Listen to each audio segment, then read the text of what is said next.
And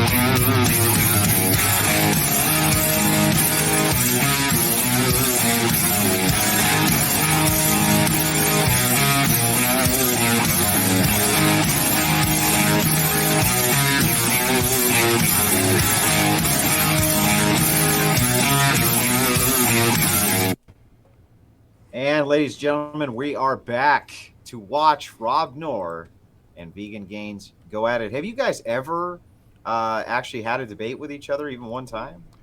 No, never met till today, so I'm happy to be here. Yeah. Yeah, well, this ought to be interesting to say the least. We discussed it behind the scenes, and Vegan Gains is actually going to open. Vegan, before you do, why don't you tell everybody where they can find you? Shout your channel out.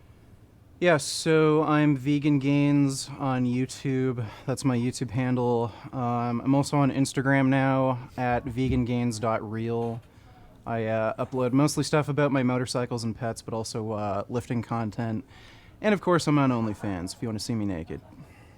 You always have to throw in that fucking OnlyFans. You know, Yeah. every single time with the only. All right, Rob Knorr, go ahead, shout your channel out. Tell everybody where they can find you too. My name's Rob Knorr, populist conservative. You can find me on most platforms. I'm really pushing. I'm on YouTube, Normal America, on YouTube when they decide not to ban me. So I'm back, baby, after a week suspended. On Twitch at Rob Knorr, as you see it spelled there. But most importantly, on Rumble and Comfy.stream at Rob Knorr, Normal America. So you can check me out there. Also, donate money to me, and I won't create an OnlyFans because who the hell wants to see that? So.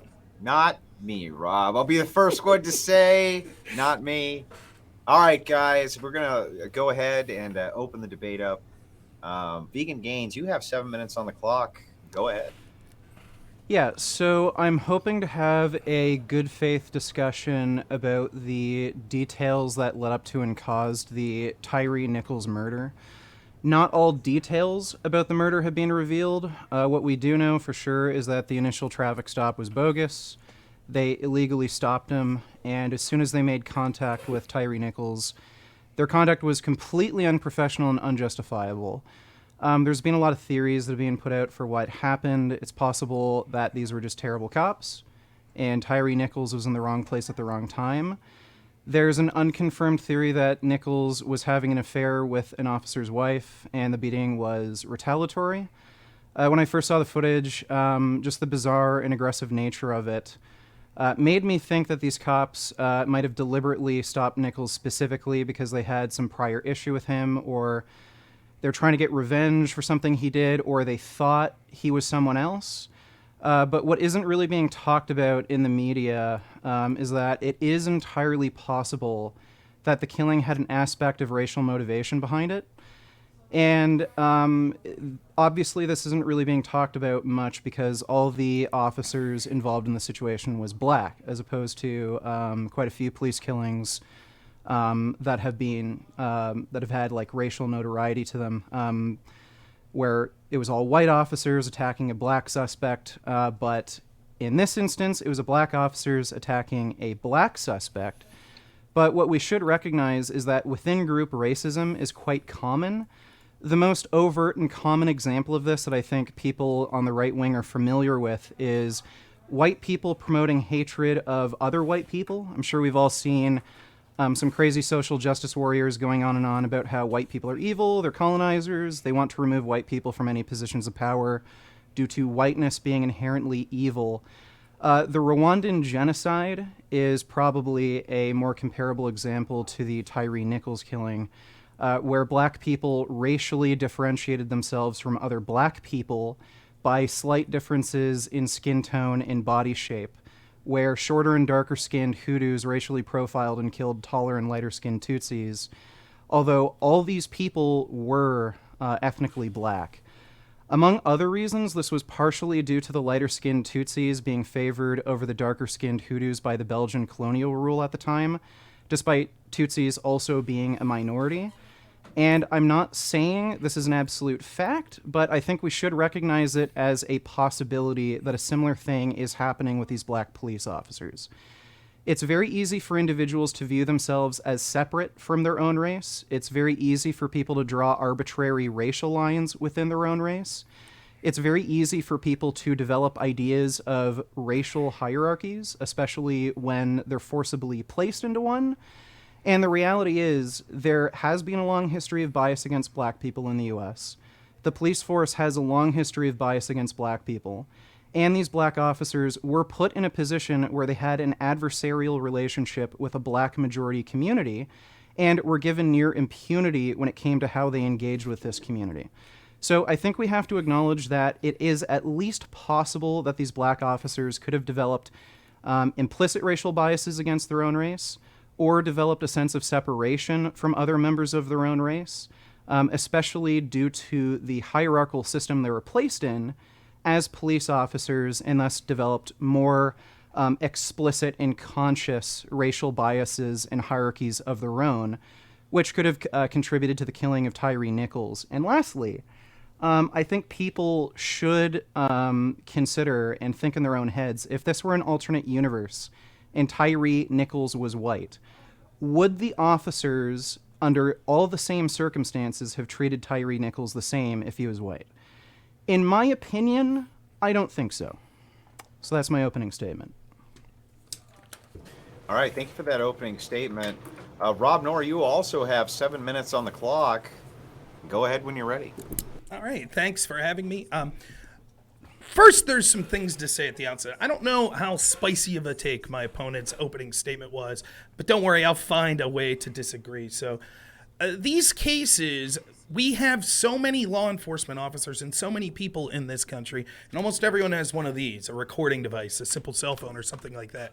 You could create the narrative you wanted to about any particular color of law enforcement officer harassing or abusing any particular color or religion or sexual orientation of anyone you wanted. When you have millions of law enforcement officers and hundreds of millions of people in this country, it's inevitable that you'll be able to point. You could probably find a black officer beating an Asian person. You could probably find an Asian person beating a lesbian of color, right? Like, so I find it a little tiresome, these narratives, because when you look at the end result of like the amount of actual people that are killed, unarmed people that are killed by police, although each one is a tragedy, anyone dying, not all of them are unjustified, but all of them are a tragedy, and you grieve for the family members of the person who passed away.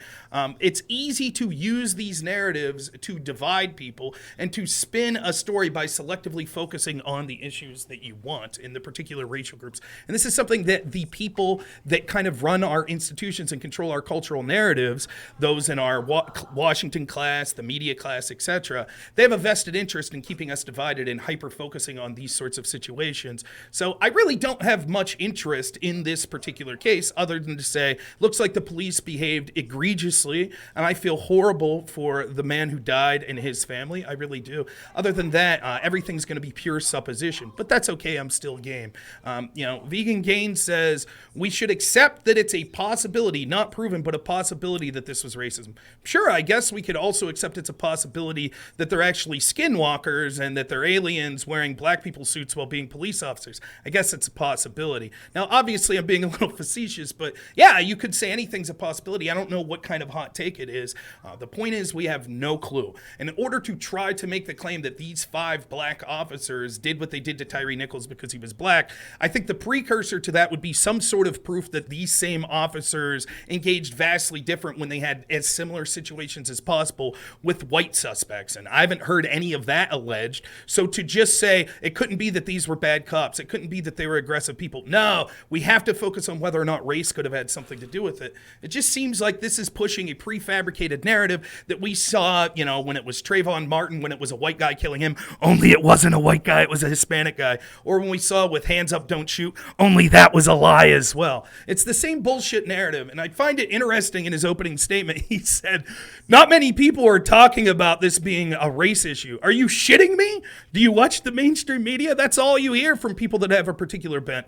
It's indicative of something Black Lives Matter did the entire time during the George Floyd riots. It's indicative of something Eric Holder did. Eric Holder famously said when he was Attorney General, this country's too cowardly to have a conversation about race. That's all we do. It's constantly a conversation about race. Constantly. And yet it's never enough. The people of Black Lives Matter said, no one's looking at our issue. No one's talking about the issue. I couldn't turn on Call of Duty without the racial message being thrown in my face. So everyone's talking about it, but apparently we have to talk about it more. But as long as we're admitting that we don't know definitively what this was, let me say that it could be systemic racism or it could be racism. There's no proof. I would say that it's more likely that it's not a racial issue, it's a violent issue. Memphis is one of the top 5 most violent cities in this country. Police there are more likely to justifiably or unjustifiably use force because it's such a violent area.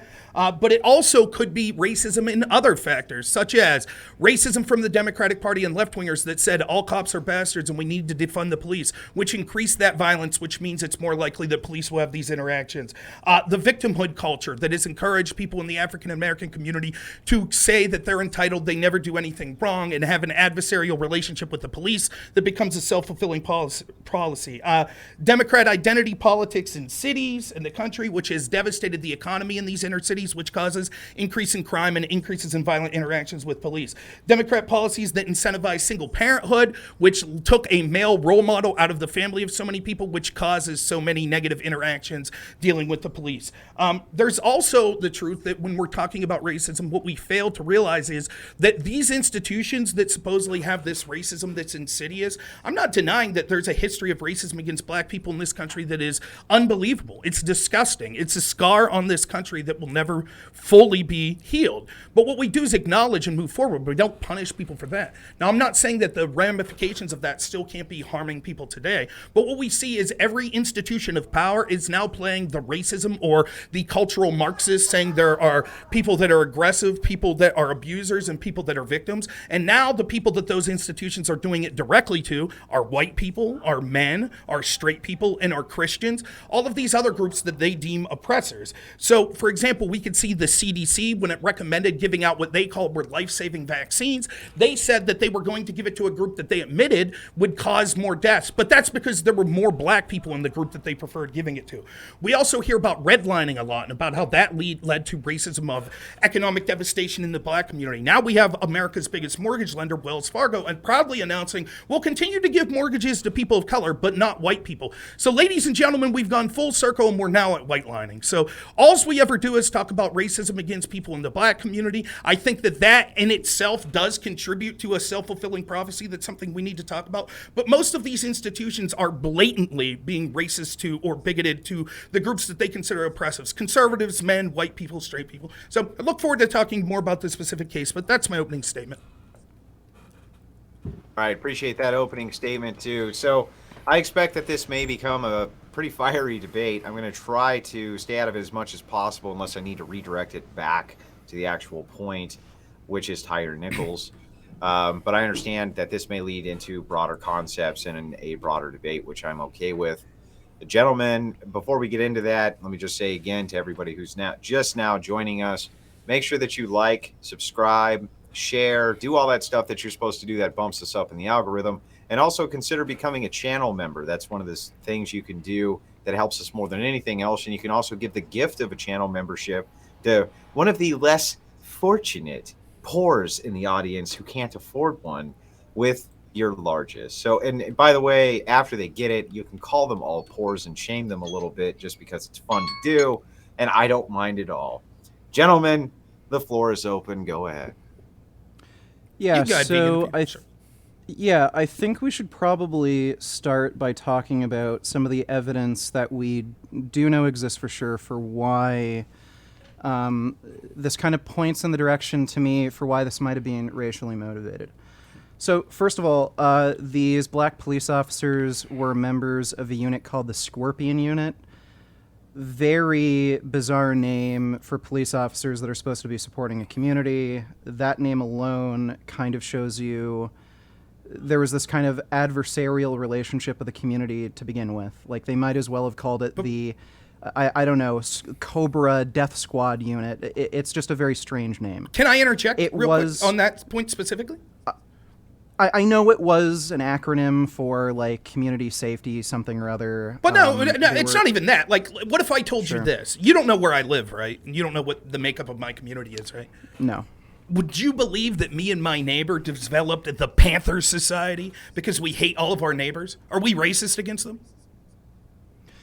Well, no, but like I don't know, people making a club called the Panther Society is a little bit different than police officers who have a duty to serve and protect a community being called a scorpion unit. Maybe, but that has nothing to do Strange. with race. You could say, well, that's inappropriate of them to have an aggressive name when it comes to policing a community. But you have no evidence that that's racially motivated.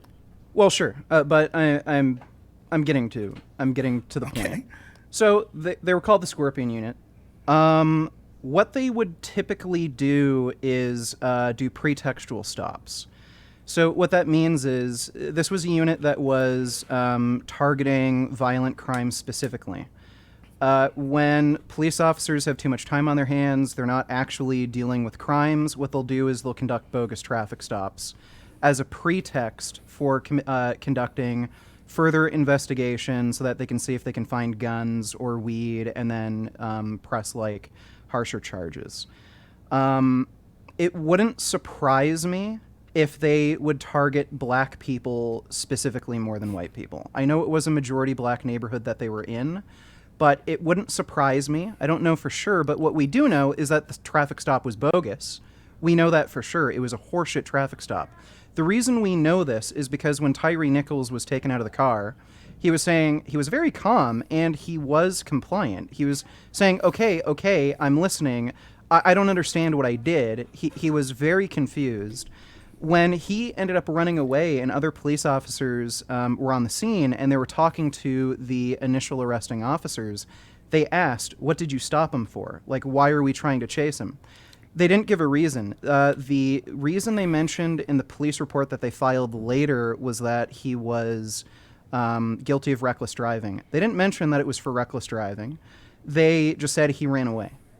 If they had stopped him for any particular reason, like running a red light or driving too fast or something like that, or suspicion of driving while under the influence, they probably, in all likelihood, would have mentioned that to the other officers. Okay, can I interject? Like, I think that it's good that, given that your position in this is that racism could have had something to do with it, for you to outline your best case of the evidence you see that race may have been a contributing factor to this.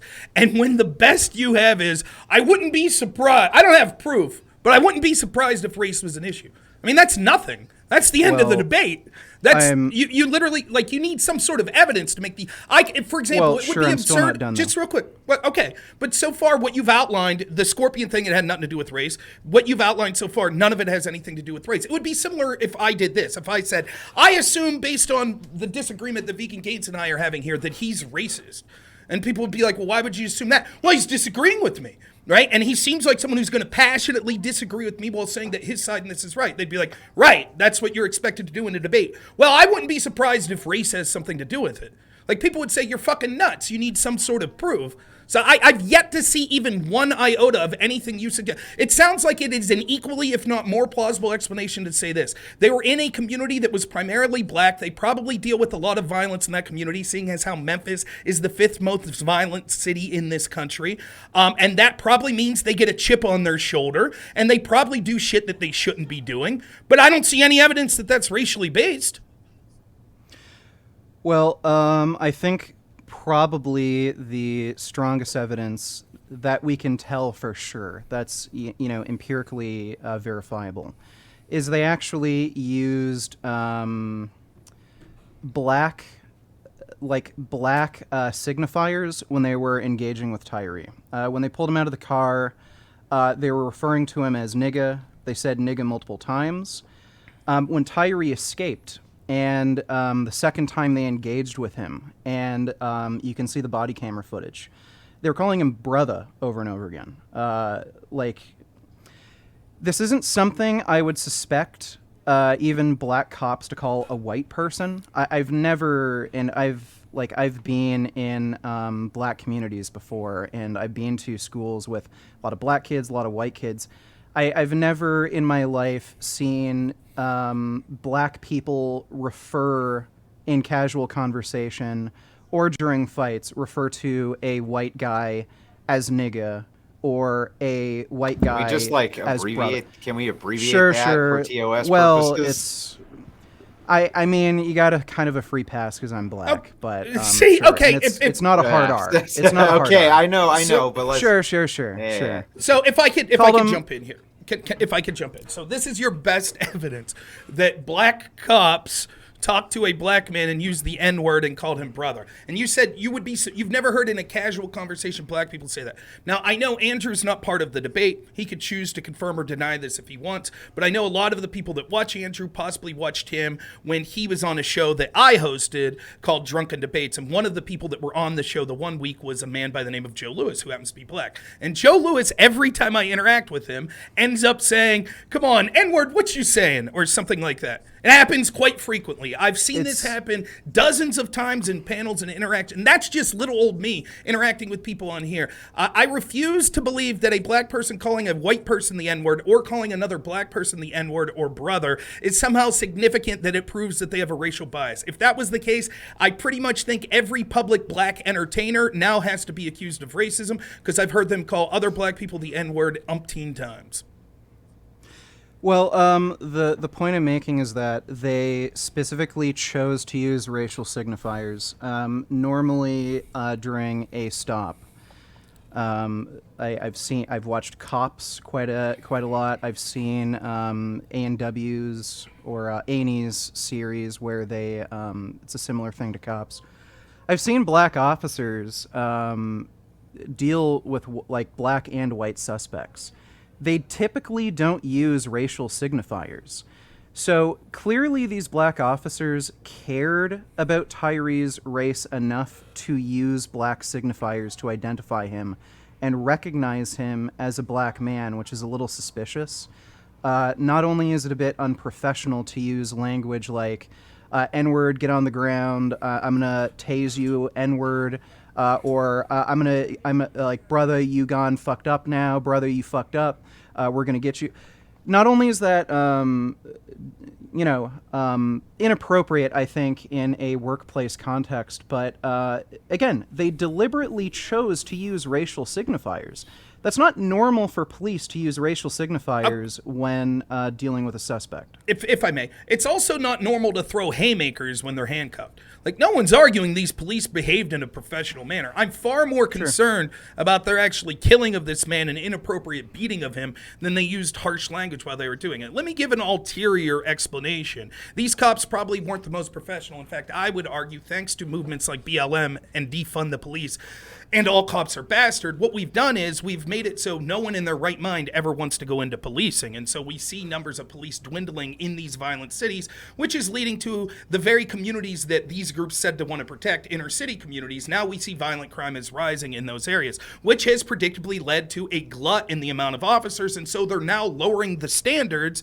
And this happened in Memphis. They lowered the standards such as mental evaluations, physical standards, etc., in order to be a police officer. So many of these cops that were hired could have been hired under these lower standards. Now, I believe that was alleged for some of them. I don't know if it was alleged for all of them. But regardless of that, let me just finish this point real quick. It's clear that they behaved in an unprofessional manner. It could be because there was some sort of chase, right? They were pissed off because this person didn't comply initially, and being unprofessional, they let their adrenaline get the best of them and were like, what the hell are you doing? That wouldn't be professional to say that either, to use the H word in that context. And they probably are people that talk in this vernacular because of their culture quite frequently, and so that came out. I do not believe in a moment of high adrenaline, them using the N-word is a signifier that, this proves that the reason they're taking this actions is because this black. And the last thing that you mentioned there that I'll just comment on is you said, well, they noticed he was black, that's why they were using the N-word. Maybe not, they might have said that of his one person, but let's concede that argument. Let's say, sure, right, they noticed a black man was black. I'm failing to see the problem. If I claim that I don't notice race, people say, well, that's racist in itself. But the idea that this is the smoking gun, that some cops said the word brother and some other racial slurs and noticed the guy was black, that's nothing. There's just nothing there. Yeah, so first of all, with your claim about police officers leaving, which is leading to more violent crime, actually during the period for which Memphis saw a exodus of their police officers, violent crime actually went down. So as their police force was understaffed, violent crime was at an all-time low over that 10-year period. It wasn't until they started hiring more officers to fill that position that violent crime increased. So I don't really see a link between amount of officers. I would be interested in seeing the police officers, not just the number of officers, but the number of officers per capita, like per population. I'd be interested to see that. And I'm not denying. I don't concede the point because I don't see the proof. But you said 10 years. When was this low point of police officers then in Memphis? Do you have a roundabout date, like 2000? Yeah, 2013? I think it was between 2011 and up to 2020. Okay, so your claim over that 10-year period. So over that 10-year period, they had less police officers, but there was more. There was less crime. As they started hiring, crime went up. When they're at the absolute lowest point of police officers hired on staff, crime was at an all-time low. Actually. So it was at the lowest point over that 10-year period. I mean, again, I would have to see proof of that. I'm not sure that I believe it, but I could. Well, but I don't want this to get too academic. No, I don't. Anyway, but I'll just say this: the period of time I'm talking about is not just the amount of police officers, but also the demoralization of police officers. And there's not a lot of new blood getting in because a lot of people that would otherwise be qualified understand that it is fool's errand. Because if you have one bad interaction, the scope will be placed on you, and your life will be ruined. And so what happens is they have to lower the standards for the people that they hire. So they may very well have more police officers now that they did in 2013. That's probably true. But the question is the standards of the officer. And I'm willing to hear you try to defend the standard hiring practice of the officers because it's clear that these 5 officers didn't meet that standard. Yeah, so they changed the hiring standards. The only thing they changed was the educational requirement. I think initially they required a bachelor's degree, but they lowered it to having a certain amount of hours in post-secondary education. So you didn't actually have to complete a degree. You just had to have a certain amount of hours in some sort of post-secondary education after high school. I don't see that being a contributing factor to how they treated Tyre Nichols, and only 2 of the 5 officers were actually hired under those new standards.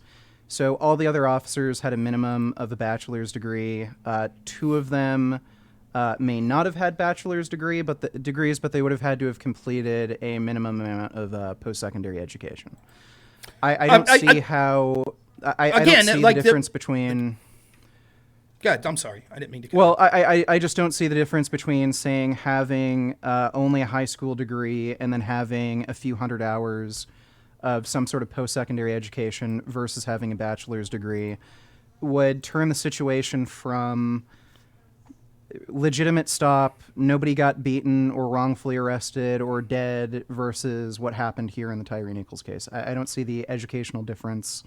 Well, I don't think it's not just the educational difference, right? The lowering of standards is just indicative of what I'm saying, that the quality of people they're getting that want to be police officers are less and less. Because if you were a good person that would have the right temperament to be a police officer, you probably have other options and other careers you could go to, and you'd be a fool to get into the career of policing. A lot of good police officers are leaving because they see how it's just the public perception against police officers because of left-wingers have become so bad. But nonetheless, this is sort of a red herring. I don't want us to get off the central point. You're outlining your case for why you think racism was quite literally a possibility in this situation. And the best evidence you could come up with is they said the word brother and the N-word. And I just think that like you're trying to sell to all of us that 5 black people who happen to be police officers use the N-word, and because those black people use that word, it proves that there's racial motivations, when all of us here routinely hear black people use the N-word in sort of an affirmative way,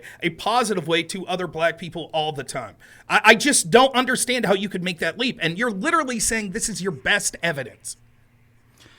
So the purpose of this discussion wasn't to definitively prove that this was racially biased. I can't look into the officer's mind.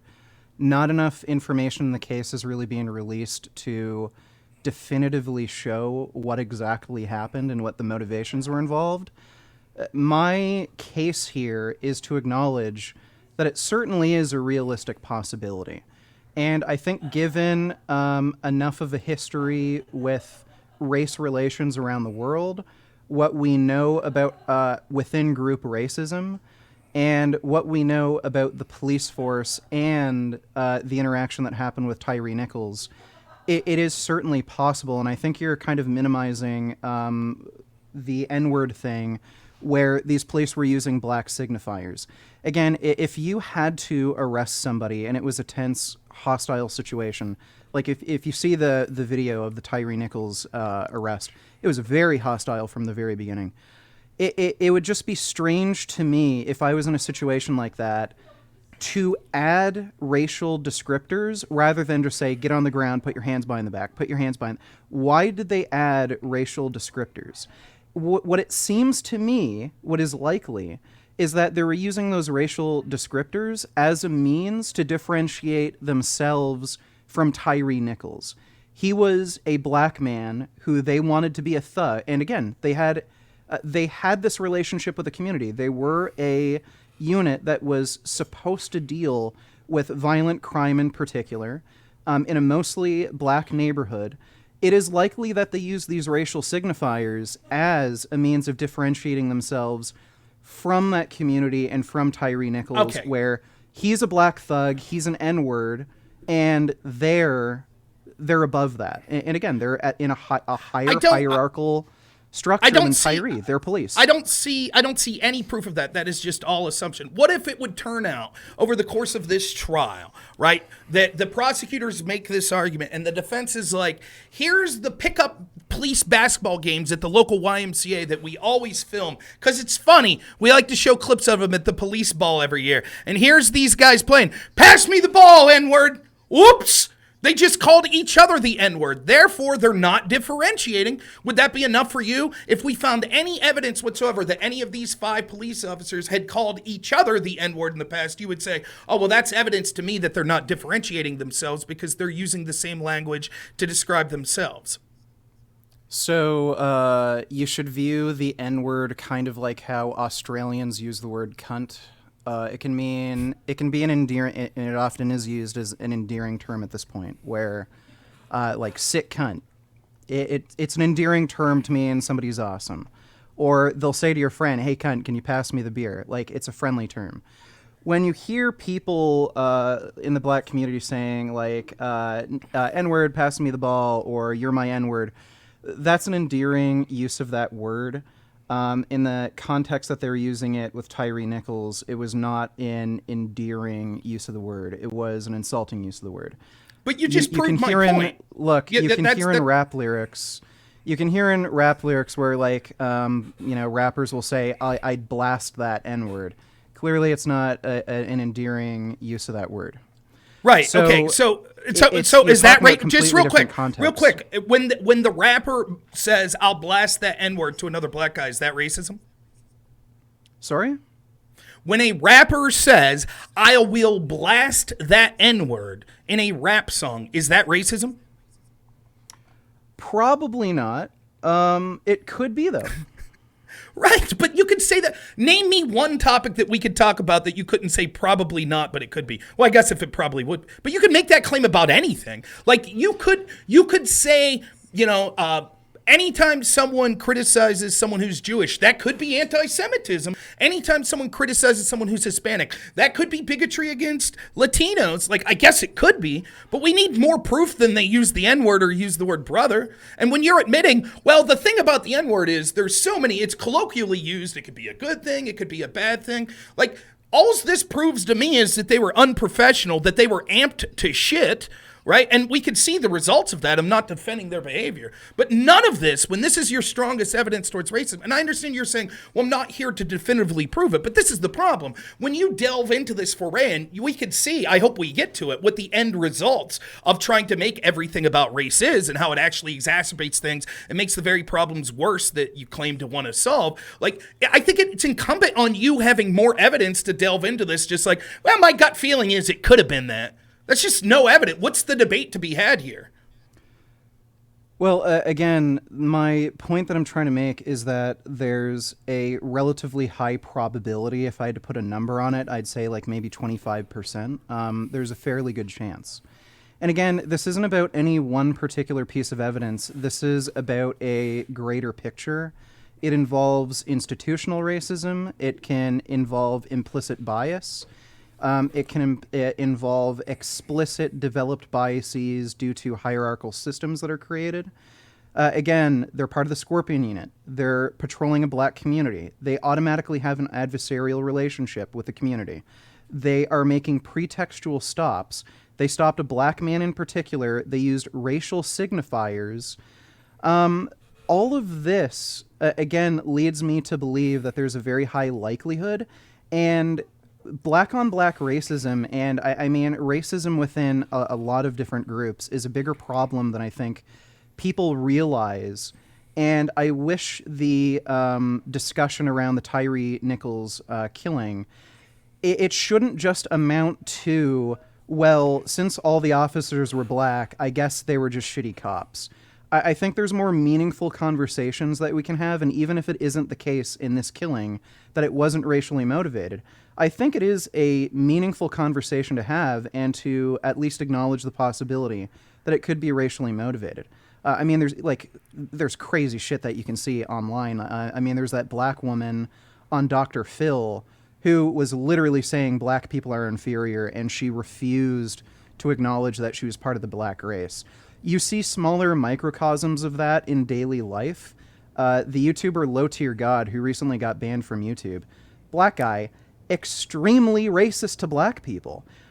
You will, like, if you spend enough time around black people, you'll start to see a lot of black people who really don't like other black men or other black women.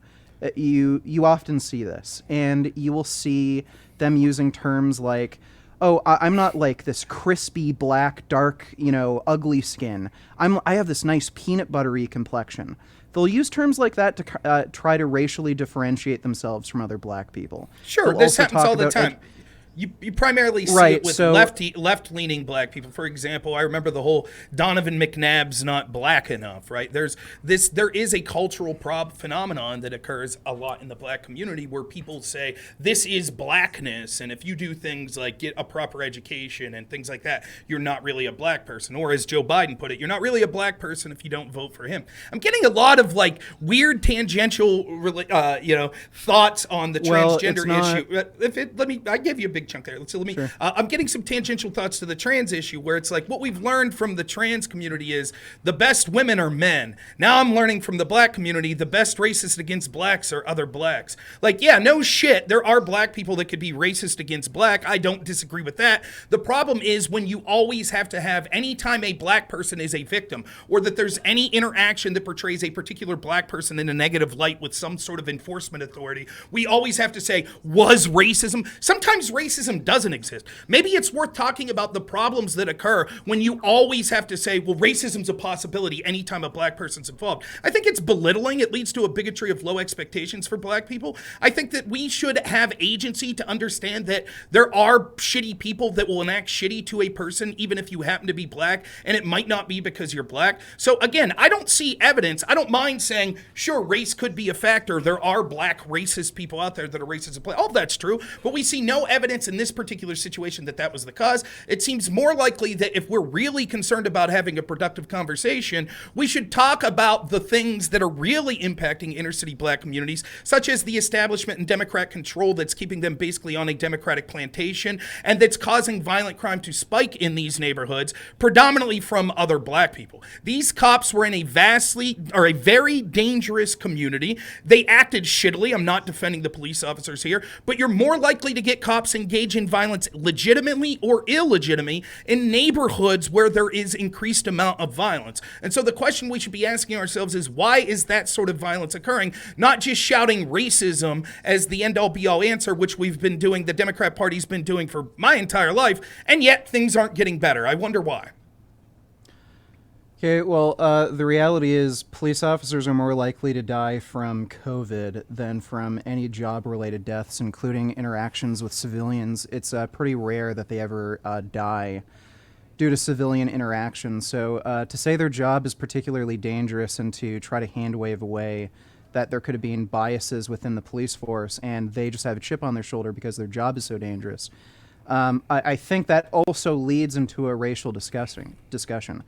how much of their job and their training, when they're told things are so dangerous, where you have to, keep your wits about you, where you have to have your gun drawn during a traffic stop, how much of that has a racial impact, where a lot of the people who've created these sorts of training systems for police are white people who may have a racial bias against black people and have this perception that black people are more dangerous. Again, Are they? Sorry? Are they? It depends on the community, but again, That's a great answer. I agree 100%. Sure. That's a great answer. So then the question is, if you're in the 5th most dangerous community in the country, do you think, not even just a danger to you, don't misunderstand me, there is more likely to be danger to the police officers I live in rural America. The police here, if they would pull a black person over, they're not going to be amped up because everyone here, violence is very rare in a place like this, even though poverty is very prolific here. But in inner cities where you have high levels of poverty with high population, it tends that there's going to be more violence. And so in these communities, the cops are going to be more on edge, not just because of potential violence directed at them, but also because potential violence directed at other members of the community, more likelihood for people to flee, more likelihood to be dealing with perpetrators that engage in violent crimes like assault, rape, battery, murder, and things like that. So those cops are going to be more on edge and more likely to legitimately use force and also to illegitimately use force. You're making a good point there, which I think shows greater likelihood of racial bias in the Tyre Nichols killing. Tyre Nichols had, I think, Crohn's disease. He was only like 140 or 150 pounds at over 6 foot, so he was rail thin, incredibly skinny and weak. He posed no actual physical threat. They found no weapons on him. In the later police report, they claimed that he tried to reach for their gun. You can look at the body cam footage and look at the street view footage from the traffic cam. He never did that, so again, that was a bogus claim that's already being debunked. On the initial stop after they grabbed him out of the car, if they felt that he was such a danger, how would he have been able to get free? Again, 5 officers, 140-pound, very weak, skinny guy with Crohn's disease. If he was considered such a danger, they would have held his legs down. There would have been an officer over top of him. There'd be another officer trying to grab his hands. They wouldn't allow him to have an opportunity to get up, grab around, and move his arms if they considered him as such a threat.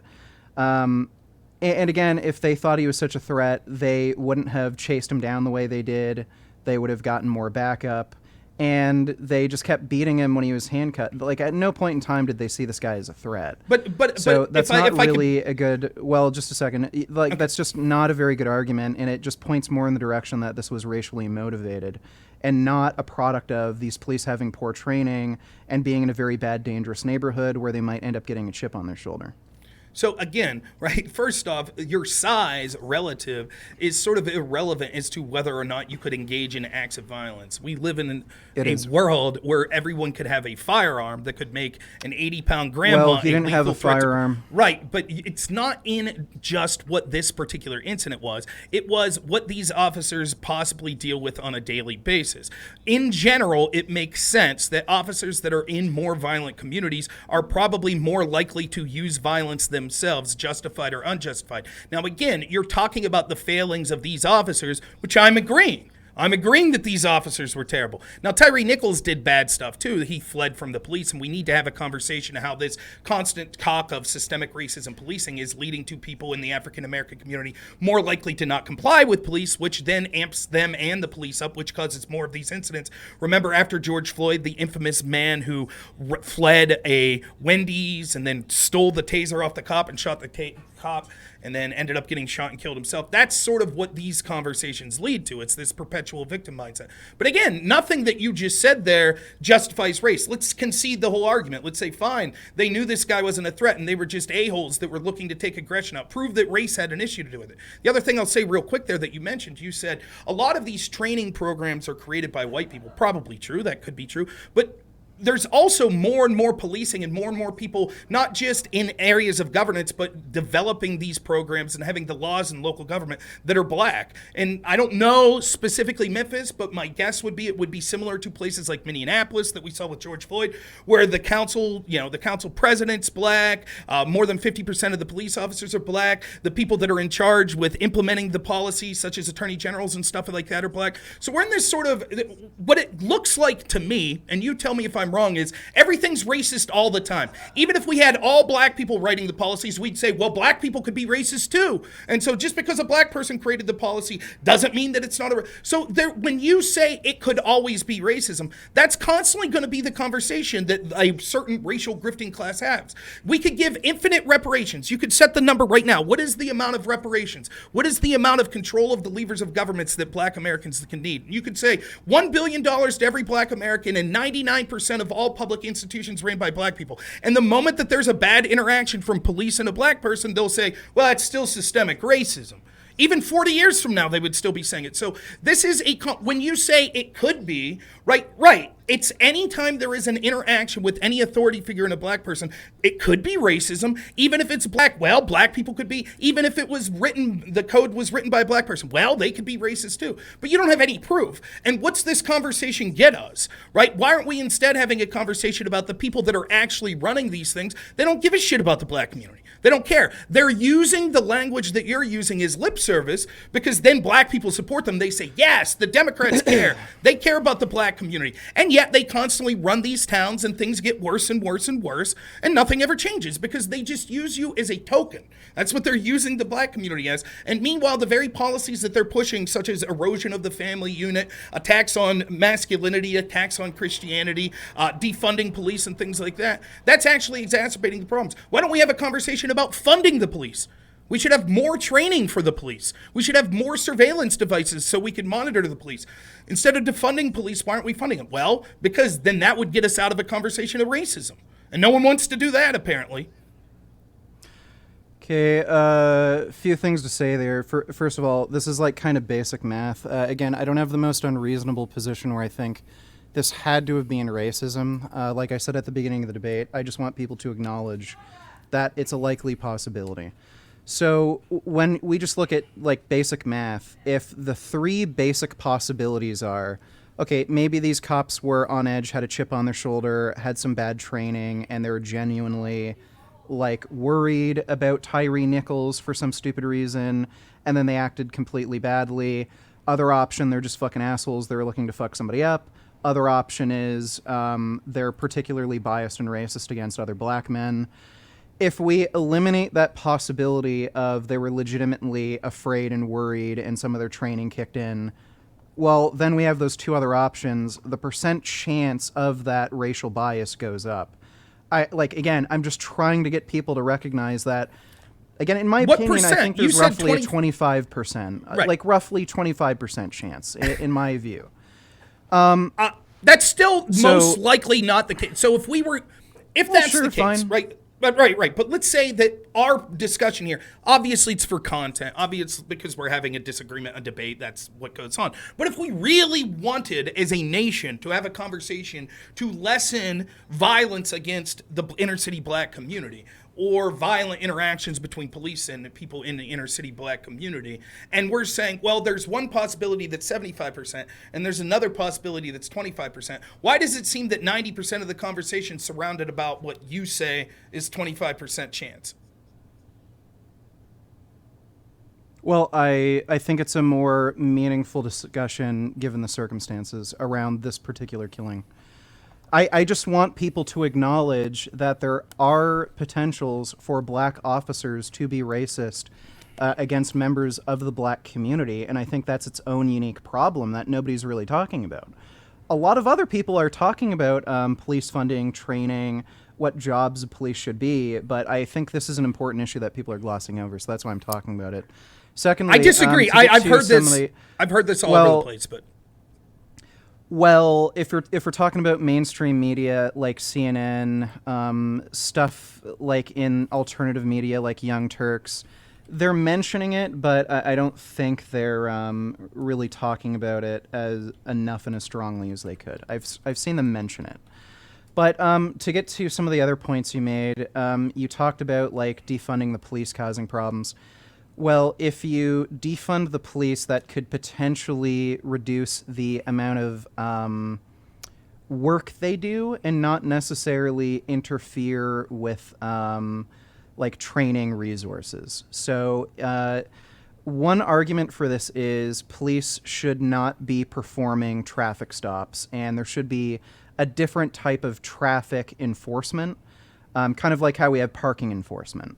And the argument for that is, and it's pretty well based, there's some research emerging right now where cities who have trained their officers not to perform pretextual stops, where you have certain crime units that specifically try to target gangs or drug traffickings. What they'll do is these pretextual stops where they'll, stop you for some bogus traffic violation, like you didn't put your signal on when you were turning right, even though it was like a turning lane, bullshit like that. And then they'll use that to try to, get an excuse to search your car, find guns, drugs like that.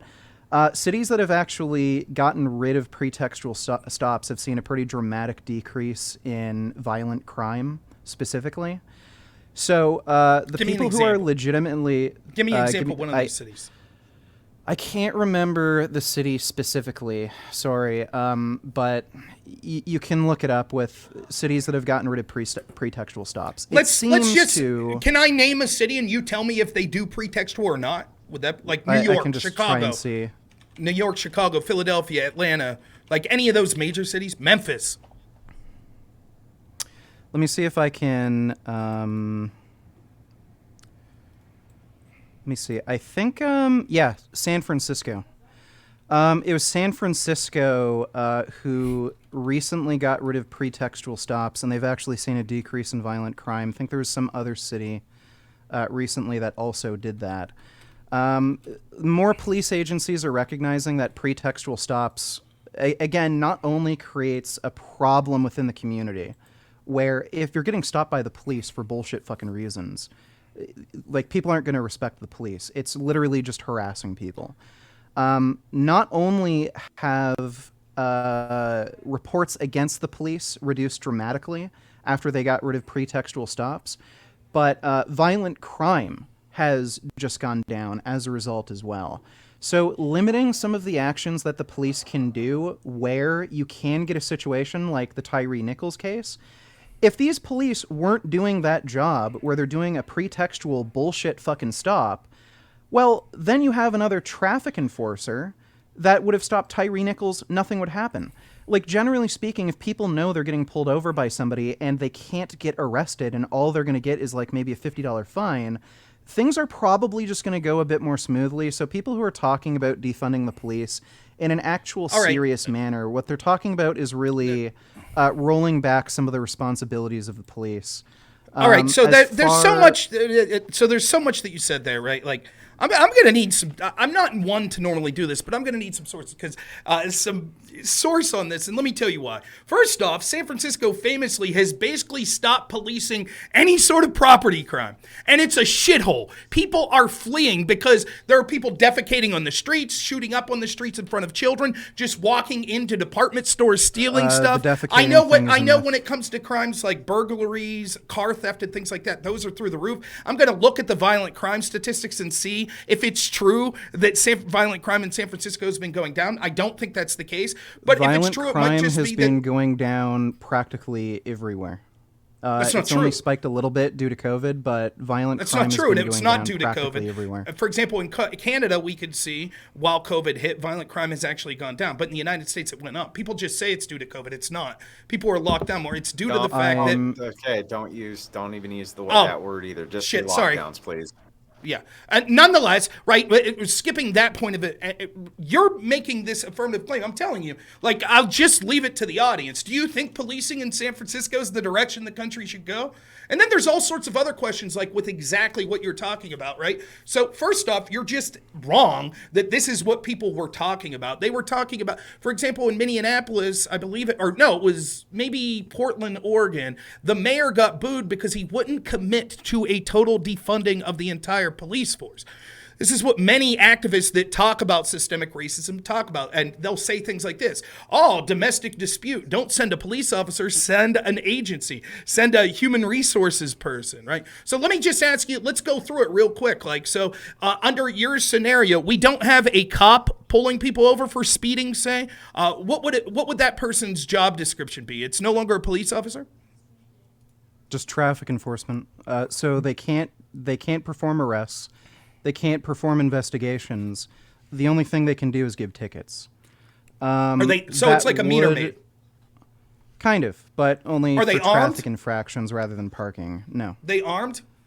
No. And Okay, why so would what they have happens? to be? What happens then? What happens when the person that they pull over and say, "Here's a $300 ticket"? As we've seen a litany of videos show, they start to get aggressive with the person. Then what do? They're not armed. Now what happens? Well, then leave. And then you have their license plate. And then if you have a recording or you report what they did, then find them later or arrest them. This truly is San Francisco policing, and so you can see what Okay, happens when you disincentivize punishing these sorts of crimes. You will It's likely not see a disincentivizing vast- punishing. It's going about Sure it is. in a different way that leads to less conflict. There's a reason why in a lot of cities and jurisdictions they've gotten rid of police chases, especially with motorcycles, because the likelihood of a death is so high. If you have the person's license plate, who cares? Get them later. By having a police chase, all you're doing is increasing the likelihood of a cop smashing into a civilian or the person in the chase smashing into another innocent person, killing them or killing themselves. Get their license plate, get them later. Who cares? It's not that simple, we right? do Then this who already. are we sending? We literally, it is that simple. The police forces are literally doing this already. I don't know why you can't also apply that to other situations like traffic stops. Like that probably would have, if we did this, Tyre Nichols would probably be alive. Other officers would probably be alive. Do you think criminals, knowing if they get pulled over for a traffic infraction, knowing that the traffic enforcer can't conduct an investigation, can't arrest them, do you think they're going to pull out a gun? Probably not. And the likelihood of police They'll even flee. getting They'll shot... they'll attack. Well, who they cares? might pull Then out a gun. They're clearly, in a lot of these instances, No. Yes, Listen, yes. it's a complete myth that... You pulled Listen, it is a complete... I'll leave you finish, but you're wrong. Wait. It is a complete myth that traffic stops are even dangerous. Again, COVID is more likely to kill a police officer than all job-related deaths combined. So the idea that traffic stops are falling so downstairs, dangerous, we need armed officers to conduct basic traffic stops, or if somebody didn't put on their blinker, we need a cop to do that. That's just fucking ridiculous. And it's I think funny. I like how we talk about. I like is how we talk about pretextual these stops. things. I like how we talk about these things. So we need to have these conversations because no one's having it. So I believe it was YouGov, though I could be wrong about the polling agency, that did a poll after the George Floyd situation in 2020, and it polled people and said, "How many unarmed black people are shot and killed by police a year in your estimation?" And over 50% of Democrats said over 1,000. You know what the actual number was? 18. Right? So when we're talking, more people die slipping on banana pills that are unarmed that are killed by the police in these stops. And yet you want to completely change the way we do these things and have these constant conversations that are used as a bully pulpit to beat people over the head and accuse people of racism anytime that someone of a person of color is. And then we're not even getting to the offensive reasons why that's bad. Not only is it bad for these inner city black communities, but now we see actually that this sort of cultural Marxism and deeming one group as victims and the other group as oppressed, it's leading to white lining, where now mortgage companies are saying, well, we won't lend to white people. It's leading to government agencies that are issuing policies that they claim are life-saving or giving monies out to people, but only people of color, not white people. And this has a negative effect directly on the people that they're directly affecting, but it also creates a culture that makes people dependent on the government in this perpetual victim class, which ends up making those cultures even worse, which we could see happening with people of color. So, again, I would be interested to see your evidence that violent crime is lowered in San Francisco over the past couple years. I would be interested to see that. And I would also implore people to understand that what will happen, the idea that these traffic stops can't be violent. Imagine a drunk driver speeding down the road, right? In an inner city neighborhood where children are playing on the streets. We're going to send the meter maid to stop them. There's no chance when you pull over that driver that's possibly on substances that he'll get violent or do something irrational. Ignore the videos you've seen of people that were drunk attacking police officers and trying to take their guns or pulling weapons. That wouldn't happen. And if you don't like it, they'll just flee and you could just let them go. And if they happen to run over a kid because they're on a drunken bender or they're committing some other sort of unsafe driving offense, oh well, at least we didn't have the police there. This is nonsensical. I don't disagree that there are some things like civil forfeiture laws and things like that police have incentives to pull people over this shit, and that's bad. And we should do our best to limit that. But the idea of creating different people that aren't officers, I think would be better set to actually train officers in order to behave in better ways. But that also goes the other way. We need to do our best to stop spreading this narrative that these police are bloodthirsty people that are specifically targeting black people when it's just not true. We're even doing it to black cops when we have no evidence, just saying, my gut feeling is there's a 25% chance it was racism. It is absolutely true that police are, in general, targeting black people. Black people are far more likely to be wrongfully accused of crimes. They're more likely to get more severe convictions, even though like socioeconomic status and prior criminal history have been adjusted for. If you look at some of the marijuana convictions, white and black people use marijuana at the same rates, but black people are far more likely to be arrested for weed. Like, they're clearly there's a litany of evidence proving that police are targeting black people. But again, so there's a lot of questions. Anytime you take a data set and say, this proves it, you have to ask, what are the variables that could lead to that? So I could say it's quite likely that black people tend to have less access to greater lawyers. Nobody right? looks at raw data. Okay, well, you just did. You just said no. I'm not. You're using the raw data fallacy. If you let me finish, you just said black people get arrested for marijuana at higher disproportional sentences than white people. Well, is it because they're black, or is it because there's other factors? Because they're targeted. Again, marijuana use among blacks and whites is the same. Black people are far more likely to be arrested for marijuana crimes. That's actually the case for a lot of drugs. During the 1990s, that doesn't address my criticism. It does. When no, it Biden made, it does. When the crime bill was made, when the crime bill was made, it was specifically made to target crack cocaine specifically. There wasn't one single felony arrest. There wasn't one single felony arrest of a white person over a 10-year period. It's black communities that are being targeted by police. Like, you can't tell me that there wasn't one single white person who was guilty of a felony possession or distribution of crack cocaine over that 10-year period. The crack laws were made more significant than coke laws at the behest of inner city leaders that were tired of crack being a scourge on their towns and harming their children, and the gang culture that came along with it. So it was actually black people that wanted to keep their community safe that advocated for stricter laws. Whether you agree with those laws or not, the idea that there was some sort of disparity, matter. That's because But it does I'm matter not talking about just a disparity. Not one single white person was convicted of a crack cocaine-related felony over that 10-year period. That's impossible. What years were these? Can you give me the years? Yeah, so from 1990 to 2000, you can't find it. I don't think you can find a single felony arrest. I don't believe you. I think you're lying. It's not... I'm not, and it's not. I just want to get this on record. So when I was watching Cops, as you have admitted you watch it in 1997, and I see them stop at some truck stop and bring some white guy that's in a dress out of his truck who's smoking crack, you're saying, nope, they let that guy go. He wasn't charged for crack. Yes, over a 10-year period when the crime bill was created, you can't find a single felony arrest with relating to crack cocaine charges of a white person. How many black people were arrested under that felony? A shit ton. I just don't believe. Remember the exact number. I just don't believe this. I think that there's some interesting semantic argument going on here.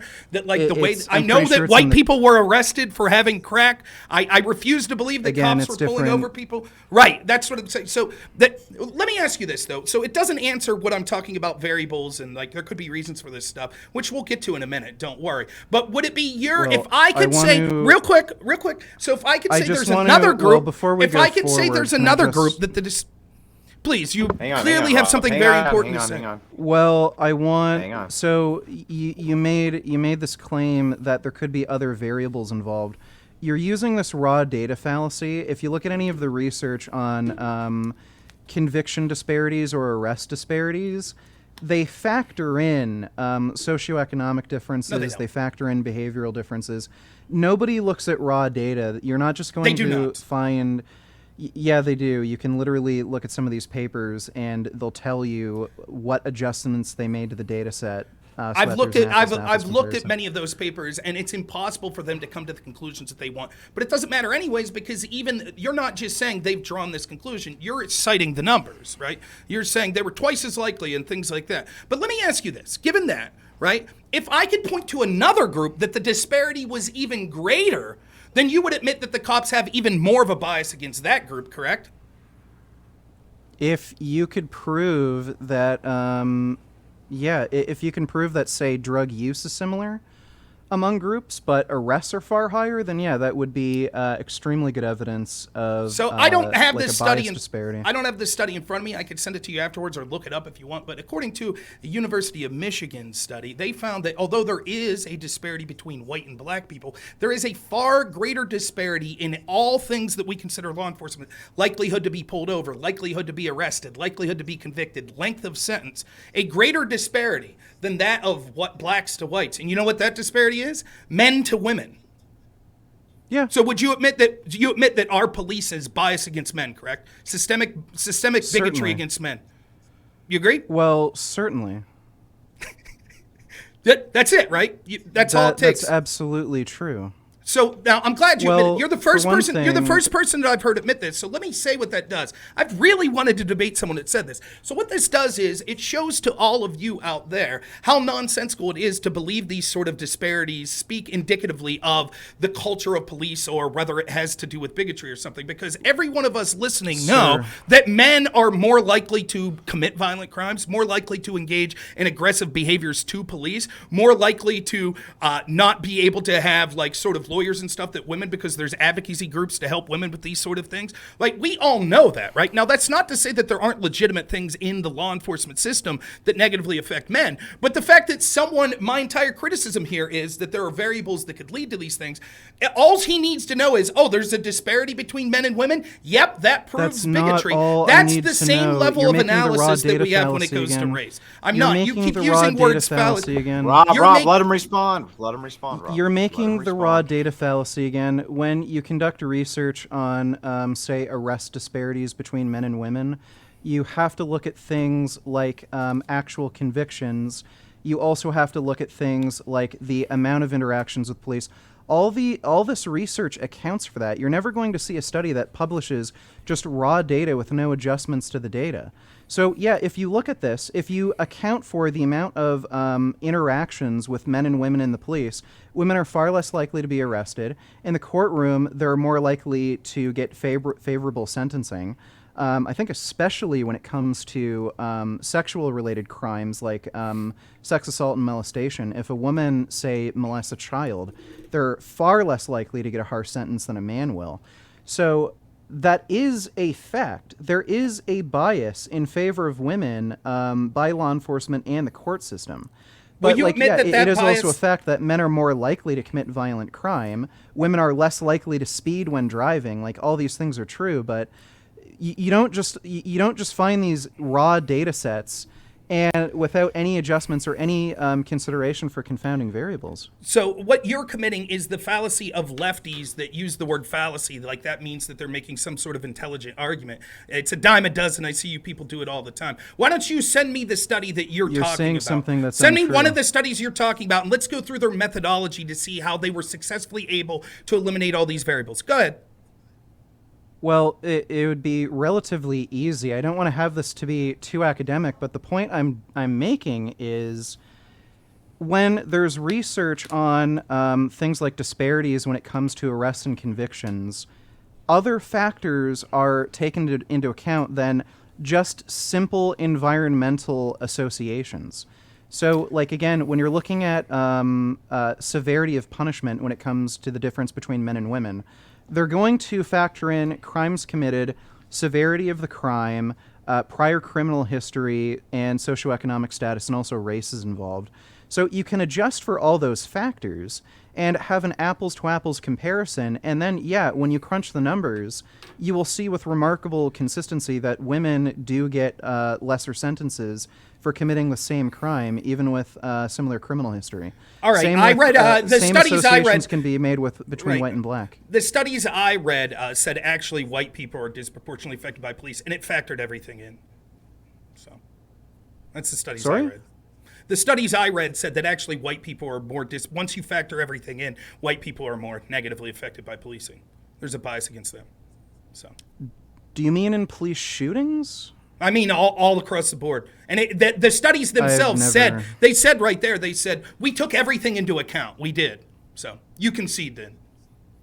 No, you might say, Are you well, just that's interesting. making That a seems joke about me. No, not it's not providing making any a joke. research? It's you're providing a target. You're making definitive claims about something, right? And you're saying, well, they said they factored everything out. I'm telling you, I've had in-depth debates on these specific studies, right? Which is why I'm asking you to provide one of these studies. Let's look at the methodology and see how they were able to, apples to apples, zero out all variables. Because almost every study will admit that it's Well- impossible to eliminate all variables. But you're going that step forward. You're saying you've seen studies that have I'm eliminated not all saying that. variables. That's a straw man.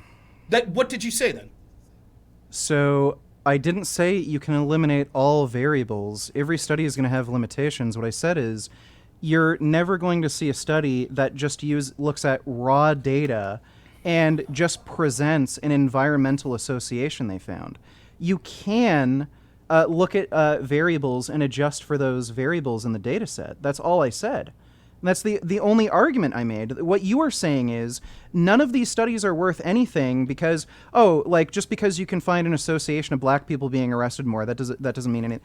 You can adjust for these things in research and actually determine if there is bias involved. Okay, I'm done talking about the research because you don't have it in front of you don't have anything in front of us, so it's Well, easy I'm to not just talking say. about I'm just any saying specific study. Right, but I'm saying it's easy for them to say we did this. We're not just looking at the data. We did our best to eliminate variables. There's nothing to talk Well, about there. you can look let's, at the methodology let's move the in the study conversation and somewhere. show. Let's move the conversation somewhere more productive. Would you agree that the disparity between men and women is worse than the disparity between whites and blacks, as the data has shown? I'm relatively certain that's true. I vaguely remember hearing something about that before and looking into it. But okay. Okay, so cool. I don't so know what that if has the to do point with. is, so if the point is, even in this Tyre Nichols situation where we just have a gut feeling that maybe racism had something to do with it, but it's important to have that conversation, even though that's a conversation that we have over and over again. My question to you is, amongst Well, it's people not. in positions of power in our institutions, how many times do they have the conversation about systemic bigotry against men in law enforcement? How many times have you heard that conversation? Well, very little. Okay, But, so given that again, you we're know talking about that, the Tyre Nichols right, case. cool. Was Tyrese Nichols a man? Yeah. So it's weird that you didn't approach this saying, well, the greater disparity is that he was a man as opposed to a woman, as opposed to black to white. And less people are talking about that. So I'm going to say that I think systemic bigotry against men is what factored in to this. It's weird you didn't take that approach. I wonder why. Sure, it could have. I didn't take that approach because I wanted to have a discussion specifically about within race racism. Okay, but well, how about within male bigotry against men? You didn't want to have that conversation? No, not in particular. Well, it's weird because you said, even though you can't prove anything of racism in the Tyre Nichols situation, you just thought it was important because no one's having this conversation. So you thought it was important that we reference it and talk Well, about look, it. So, I don't think anybody would consider that if this was a small white woman getting pulled over, they wouldn't have beaten the shit out of her. I don't think anybody would disagree with that, but I am seeing a large disagreement especially within the conservative community, that it's impossible that this was racially motivated. Like you have Pierce Morgan, huge networks saying that it wasn't race. This was just bad cops. Race wasn't involved, and race very likely was involved. And I think there's enough pieces to the puzzle to fit into a picture that, yeah, a combination of systemic racism, internalized racism, maybe just being in a hierarchical system where they're police and they've been thought to be above other people, and they ended up separating themselves from the community and other black people. Like, all these things are likely involved, and I think it fits a good enough picture where we can acknowledge that this likely happened, and maybe we can do things and structure law enforcement in a slightly different way, or go through different recruitment and training strategies to avoid problems like this. Okay, I'm very likely going to have steak for dinner tomorrow. What % chance do you think that would be? I have no idea. Well, if I said that to you colloquially as human beings, like we're not debating, we're just friends, and we're neighbors, we're out getting the mail, and you say, hey man, what are you having for dinner tomorrow? And I said, very likely going to have steak. Would you say, oh, there's a 25% chance Rob's going to have steak? Is that what you would say? I don't know.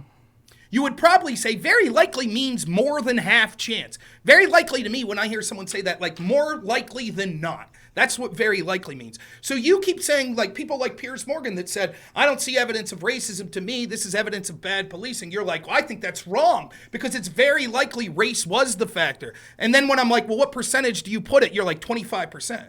That doesn't sound like very likely to me. That sounds like a chance.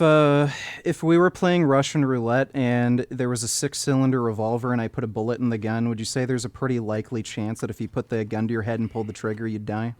No, I wouldn't use the term very It's likely. only about a 15% chance, so right. I just not told you very no. likely, right? Right. So, I mean, likely is kind of a vague general term. I think a 25% likelihood is pretty likely. If Well, there's a would 1 you in say 4 then chance of it if happening. you had to, okay, so if there's a 1 in 4 chance and you had to bet your life savings on whether or not this was racism or not, what would you do? Sorry, say that again? If you're saying there was a 1 in 4 chance that this was because of racism and you had to bet your life savings, either it was racially motivated or it wasn't, where would you put your money? Well, if it's a 1 in 4 chance, then the greater likelihood would be that it's not. I'm not saying Right, that so there's a then greater likelihood. I don't see then the getting upset for people saying, I don't see evidence that this was racism. It looks like it was bad policing. When you yourself are admitting, hey, there's a 75% chance that's the case. And by the way, I Well, disagree what with I your want number people- of 25%, but I'm just saying using your numbers.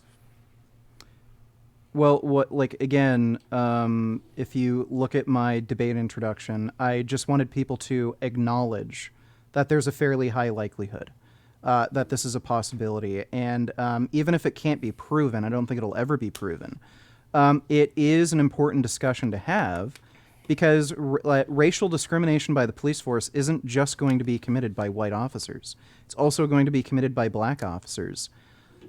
So again, I think it's important to have this discussion because it'll inform recruitment, training, what jobs the police should really hold to eliminate these biases. Okay, do you think that since we've been having an uptick in these sort of racial conversations, since maybe, say, Trayvon Martin, right, and Chris Brown and through the works, do you think that our country overall has gotten better or worse? Well, probably better overall. Like, I mean, aren't we at a kind of at a peak when it comes to economic? Well, I guess let me be. Well, no, economically, people's purchasing power is way down. Actually, in recent polling, it's the lowest the lowest number in 40 years of people that said they're worse off this year than they were last year. But I guess let me be more specific. It's my fault for being too vague in the question there. Are we better off when it comes to racial issues? Probably. I think it's good that it's being talked about. So, and I think just think that people who are victims of racism now have more recourse. I think that that's the opposite of the truth. And it's hard to measure these sort of things, but all polling that, there are places that poll this every year, race relations in the country. The distrust amongst the races amongst each other is approaching highs that we haven't seen since the 60s and 70s. Distrust amongst law enforcement, for example, is hitting levels that we haven't You seen should for decades. distrust Violent law crime in these enforcement. inner city, violent crimes. Everybody that we see in should these inner distrust cities are law going- enforcement. But not distrust in that they're systemically racist and pulling me over for a parking ticket, so I'm going to flee because I think they're going to execute me. That's a self-fulfilling prophecy that encourages people to flee. What you should be distrusting is to comply to the best of your ability. Tyre Nichols was killed. Do you think you should have distrusted those police? I think he shouldn't have fled. Do you think he should have ran I think he should have faster? complied. No, I think he shouldn't have ran. He did comply. No, he didn't. He ran. Sorry, he did comply. He did not. Did you He see ran. the Did you see the I did. stop? Yes. Yeah, so when Did he run from people police? are giving the initial stop, he was given 37 conflicting orders. Okay. They were making no fucking sense. They were being incredibly aggressive. Like when a guy gets murdered by these people who are apprehending him, don't you think there might have been a reason that he ran in the first place? Was running It's one like who's the crazy kid? Real quick, was running one of the issues that orders they issued to him? No, but okay, So he didn't comply. so when you see a story like Elliot Rodger shooting and committing a mass killing, is it any wonder that women kind of didn't like him? Do you think, like, with the way the police acted, there's a reason why the guy ran? Maybe. Let me be clear here. Right? The guy I'm not was saying, like these people were if I could have a moment murderers, to, and he right, ran give me an from explain. them. They weren't murderers at the time that he ran. So let me say, I think that the police were acting intense and giving conflicting orders. I think this happens a lot with police, by the way, which their adrenaline's so high that they're shouting shit out. Like they might, for example, say, "Now stand up," but you can't because the way your arms are positioned and shit like. And that's definitely a problem, right? But what I'm saying is the answer is not running from them. That's not. That's going to exacerbate. If you already know that these people are, He should have unhinged, ran faster. No, he shouldn't have. That exacerbated the situation, right? No, it shouldn't didn't. have ran. Yes, it did. What you should do, the best thing you should do, is try to the best of your ability to comply, and then have your day in court. Sue them for buddy, millions of dollars. Have your day in these court. people That's were but murderers. please let me finish, right? So I'm not defending the police in this and saying that they're orders. No, that hang they on, were issued. hang on, Rob. I'm not saying that you can't finish, but we're trying not to have such a one-sided conversation. You've talked about twice the amount of time that Vegan Gains has now. I understand some of the reasoning for that is because there's been a lot of questions asked back and forth, and VG styles to ask a lot of questions in order to get to his various points. So that might have a lot to do with it, but let's try to make it a little bit more even, Steven, as we go, okay? Sure.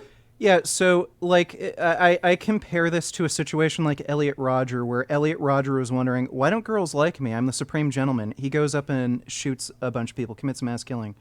It's obvious why women didn't like him.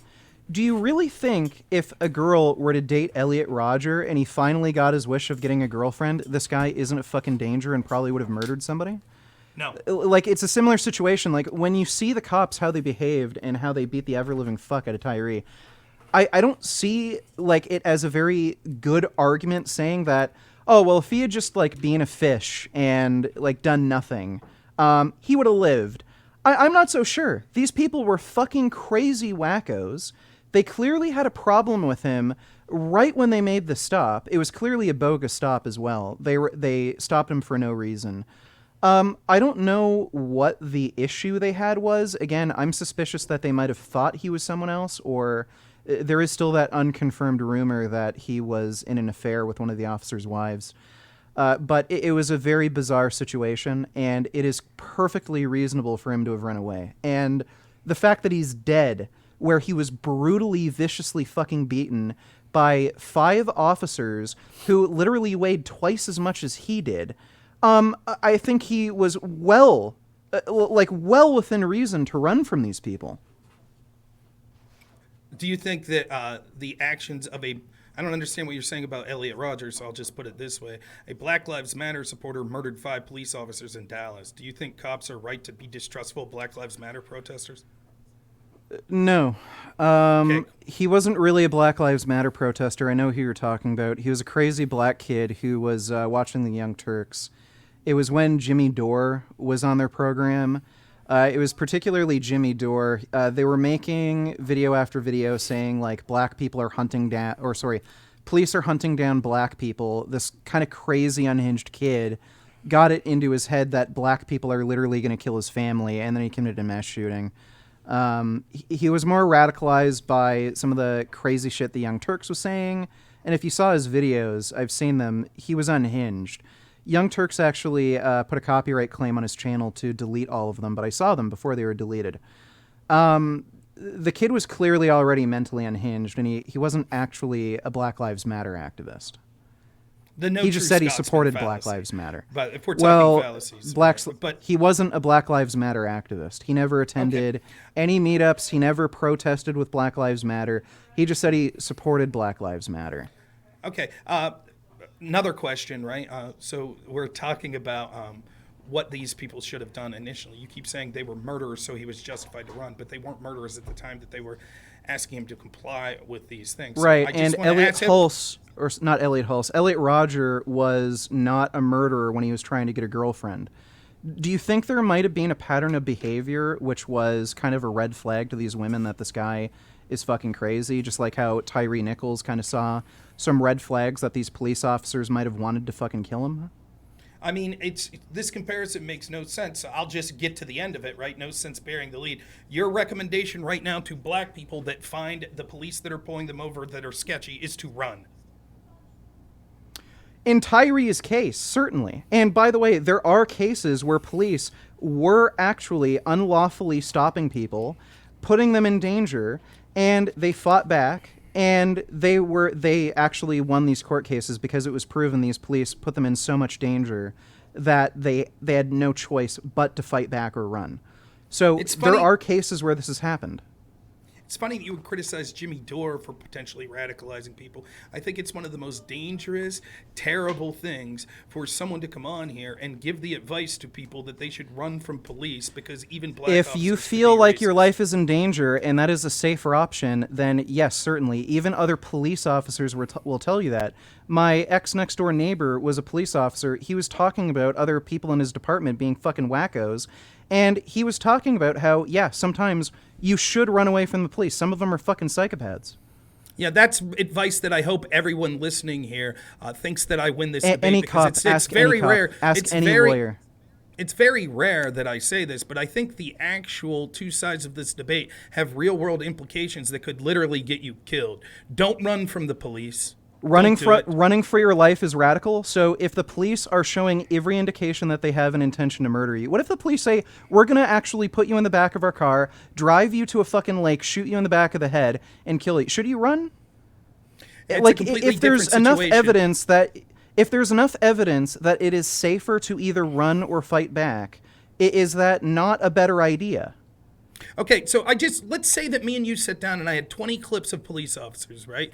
And in those clips, I'm going to show 2 minutes of the police officer's interaction, right? Then pause it and say, should this person run or not, right? You would be comfortable that you would nail that 20 out of 20 times? Okay, so I just asked you a hypothetical. If you could conclude with reasonable certainty that it is safer to run or fight back because your life is in danger than to just comply, because if you comply, you will be killed, what is the better option? And by the way, it is outlined in the hypothetical that it is safer to run or fight back. What's the better option? The problem is you're not omnipotent, so you wouldn't have that. And the greater set of averages show that the greater set of averages who the fuck cares? If somebody says they're going to fucking take you to a lake and shoot you in the back of the head, like, there are situations where you can certainly ascertain it's safer to run or fight back. Like, there are cases where officers are smothering a suspect, literally choking them to death. Obviously, they have to fight back. Okay, so let me answer this hypothetical, and then I'll ask if you'll answer one for me. Fair enough? Sure. Okay, so if a police officer told me, put your hands behind your back, we're taking you in the back of my car, then I'm going to put my gun in your mouth and pull the trigger and blow your brains out. Should I try to flee? That's basically what you're asking? Certainly. Yes, you should try to flee. Now, similarly, what if that same situation happens to you, but they also say, and if you run, we're going to nuke the entire world because we're really aliens?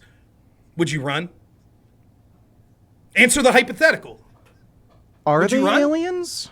Right? What they're going to? We know at the end of the day they really are aliens. They're going to nuke the entire world. So would you run? So if they are aliens and you run, they'll nuke the world. Right. So you and everyone else would die. Correct. But the other alternative, then I guess the more the more sensible option would just be to go in the back of the car, get executed. Okay, cool. Then don't run from the What cops. Right? point does this make? Right, exactly. That's the point. Your ridiculous analogy if that if the police, yes, clearly we could admit, if a police officer says, I'm about to execute you, I'm about to shoot you in the head, that is a different situation than people subjectively thinking, this cop's being aggressive to me, therefore I think he's going to murder me, therefore I'm going to run. That advice, when you tell people, if you subjectively feel that you're going to be in danger by these police officers, well, a huge proportion of people, particularly in the black community, feel anytime they get pulled over, their life's in danger. Now you've just given them carte blanche to run from the police, which ironically makes it more likely that their life is in danger. No. Reasonable people can sense if their life is in danger. Do you think if George Floyd had the power to get off of his chest and turn over, he should have? Yes. Okay, well, there you go. Should have fought back and resisted the Should he have police. resisted the whole time? According to you, he should have. Initially, he shouldn't have resisted. He should have complied. They were murderers. Given the circumstance, he could sense they were murderers. Well, given the circumstance he was in, where he literally couldn't breathe and he was slowly suffocated to death, if he had the power to resist, you would agree it would have been in his benefit to resist. And it would have been push his the benefit police to get officer the off. officer off his back, right? But let's use this analogy. I'm glad that you used this example because at one point he was safely in the back seat of the police car, but he knew they were murderers, right? Just like you could tell they were murderers. No, he was just trying to leave, and he might have also been on drugs. And but wait not a minute, thinking we know clearly. they were murderers, right? You admit that Derek Chauvin was a murderer, right? Do you know what a straw man is? I do. Okay, so why are you going down this line of questioning? I'm not strawmanning. You're saying in the situation of Tyre Nichols that he reasonably knew that he was going to be murdered by these people, so he fled. He was murdered, so we know. So was George Floyd. So he knew he was going to be murdered, so he was right to get out of the car. His actions clearly weren't committed with that knowledge in mind. Right, Whereas just with like Tyre Nichols wasn't. No, Tyre Nichols didn't run. No. Tyre Nichols ran to his mother's house and was calling out for his fucking mom, dude. So what? Because he didn't want to go George to jail. Floyd, no, it was because he thought he was fucking going to be fucked up by these crazy wackos, and he thought his mom was the only person he could call out for help. He didn't know that they were going to murder him. You're speaking because you've seen the end result. And so you're speaking. But maybe if he wouldn't have ran, what do you think the chances were that Why they do you kill think him? he ran to his mom's Let me finish house my and was question real calling quick. out for his What do you mom? think the Why do you chances think are he ran that to what his do- mom's house? What do you think the Why do you chances think are? he Hang ran What to do you on, think? hang on, guys. We got to do one at a time. Why We're do gonna you start think with he Vegan ran to Gains. his mom's house? Okay, I guess we'll answer your question first, and then you can answer mine. I think he ran to his mom's house because he was worried about an interaction he had. He may be going to jail. He may be roughed up more. I don't know. Could be any litany of those things. Maybe he thought he was going to prison for a long time because he resisted arrest and fought back against the police. Resisting arrest is nothing. He also didn't resist, clearly. And the Okay, traffic now stop you'll was answer. bogus. Now I forget what the question I was going to ask specifically was. It's neat how you could do that, though. Interrupt someone when they're devastating you to try to do this stuff. But the question I had is, what do you think the chances were that he would have been killed if he wouldn't have ran? Still pretty high, judging by the way they were acting. I think they would have beaten up regardless. I'm not sure. I don't know if I could put an exact number on it, but clearly, since he did in fact get murdered, these people were fucking murderers. They likely would have still beaten the shit out of him. So you think 80% chance? Buddy, they had their body cameras on. There were fucking traffic cameras, and while all these cameras were rolling, they beat the absolute fuck out of him to the point where he fucking died. Okay, so my question I don't know. I don't know. Do you think they would have beat him less? Do you think they would have beat him less if he wouldn't have ran? I don't know. But you don't. That's right. He was within reason to try to run away and get help. They weren't beating him as severely before he ran, correct? Okay. Do you think if a woman is getting raped and she tries to run away and then she gets murdered by the rapist and raped more severely? Well, if he didn't run, maybe he would have still been alive. Like, this is literally the same fucking reasoning. It's just Didn't you just ask me if I knew what a straw murderers. They were acting like fucking wackos, and he was well within reason to run away, clearly, and we know he was well within reason because of the fucking outcome of events. Yeah, you just asked what straw men were. It's clear you know where they are. That's yes, not a straw man. I made an analogy. If someone's raping you, you have the potential. You should try to get away. If a law enforcement officer is detaining you and being a dick and shoving you around, no, you shouldn't run away. But if you just let yourself get raped, then the rapist won't have any reason to attack you harder, right? It's a completely different situation. Like when it's a bogus traffic, buddy. When there's a bogus fucking traffic stop, these people are acting incredibly fucking aggressively. They already actually started hitting him. You can see in the body cam footage when he was just on the ground, completely complying. He's well within reason to run away. Okay, he's not, and then saying it's his fault. Part of it's his fault because he ran away. Oh, they wouldn't have beat him so bad if he didn't run away. If he didn't run away, he would have still been alive. So I guess it's his fault. Like, okay, when a rape victim runs away, then the rapist gets mad and fucking murder. Well, I guess it's the rape victim's fault. You should just sit back, relax, let him do his business, and then you'll probably be safe, right? Same line of fucking reasoning. It's ridiculous. We know based on the end outcome that he was well within reason to run away. These people were incredibly fucking dangerous. You could keep making this poor rape analogy. It doesn't make sense because the rapist was never acting in even a potential lawful way. He was also violating. The cops weren't acting in a lawful way. The cops were not acting in a lawful way. The traffic stop was bogus. The traffic stop was bogus, and we know that. Go ahead, Rob. Okay.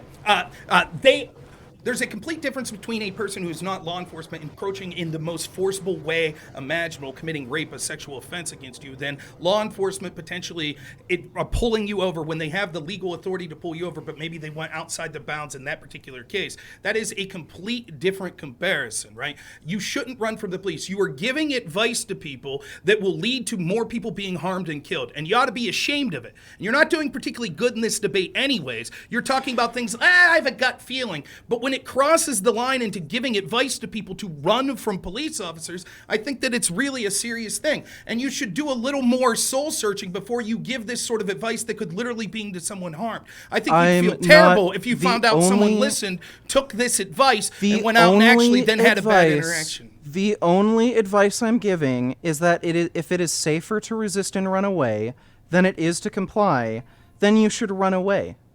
And I think since we know the outcome of the Tyre situation, he was well within reason to run away. We know the outcome. George Floyd was right to get out of the backseat of the cop car, correct? These are totally different situations. We know the outcome. Resisted for completely different situations. Here's what gets me, right? Like, so you say we can't compare one person who we know the outcome that died to another person that ruined the outcome. They resisted for completely different reasons. But we can compare. We can compare to a rapist. We can compare to a rapist. It's nonsensical. It doesn't. No two situations are the same. Did not resist for the same reason. Okay. No two people. You realize we gotta start with Rob here, Vegan, because you guys were talking over each other. Go ahead, Rob. Sure. No two people ever resist for the same reason, right? They both probably in that moment, one might have been inebriated, but they both in that moment thought that in fact, they were crying out for their mom. They both thought that they were being aggressed upon by unfair, aggressive police officers, and both sought to aggress that situation. And even if you say those two comparisons aren't apples to apples, the gall of you to make that, and then at the same time make the comparison of comparing the cops to someone raping a woman and her trying to escape is really evident for everyone watching just how disingenuous you're being. Yeah, so George Floyd resisted arrest for a completely different reason. Tyre Nichols also was initially compliant, and he ran away, likely when he realized he was in a lot of fucking danger, and he ran towards his mother's house so that he could get help and maybe be saved by his mom. Totally different situation than George Floyd, who was literally just acting up and trying to get out of the situation because he knew with his prior arrests he'd probably be in big trouble. All right, we got to stop it. We got to stop the debate there. You guys may not realize this, but we've been going for an hour 45. All right, it's gone pretty long already. But I have a bunch of super chats to get to first, and then we're going to take on callers, of course. Before we do that, though, Want to make sure that mods send out the call-in link in chat. And if you want to get a call in, now's the time to hop in, and you'll get vetted by the mods and you can come into the Discord. But we're going to move into the closing statements. As Vegan Gains, you open first. I'm going to give you the opportunity to close last. And Rob, I'm going to give you the opportunity to close first. Go ahead. So, I mean, I appreciate it. It was a spirited debate, and I actually enjoyed the conversation, so I thought it was fun. There's a lot of things that we never talk about of actual systemic racism and bigotry against the groups I talked about, which, once more, we didn't get into that conversation of white lining, didn't get into the conversation of the CDC, didn't get into the conversations on attacks against Christianity, men, heterosexuality, and all that sort of stuff, literally directly from these institutions. Instead, once more, for the 50th time, we're having a conversation about potential systemic racism. Okay, fine, no problem. I think that, I mean, what's really the debate to be had? He concedes at the beginning. He only gives it a 25% chance that race had something to do with it. And his strongest evidence is black guys use the N-word.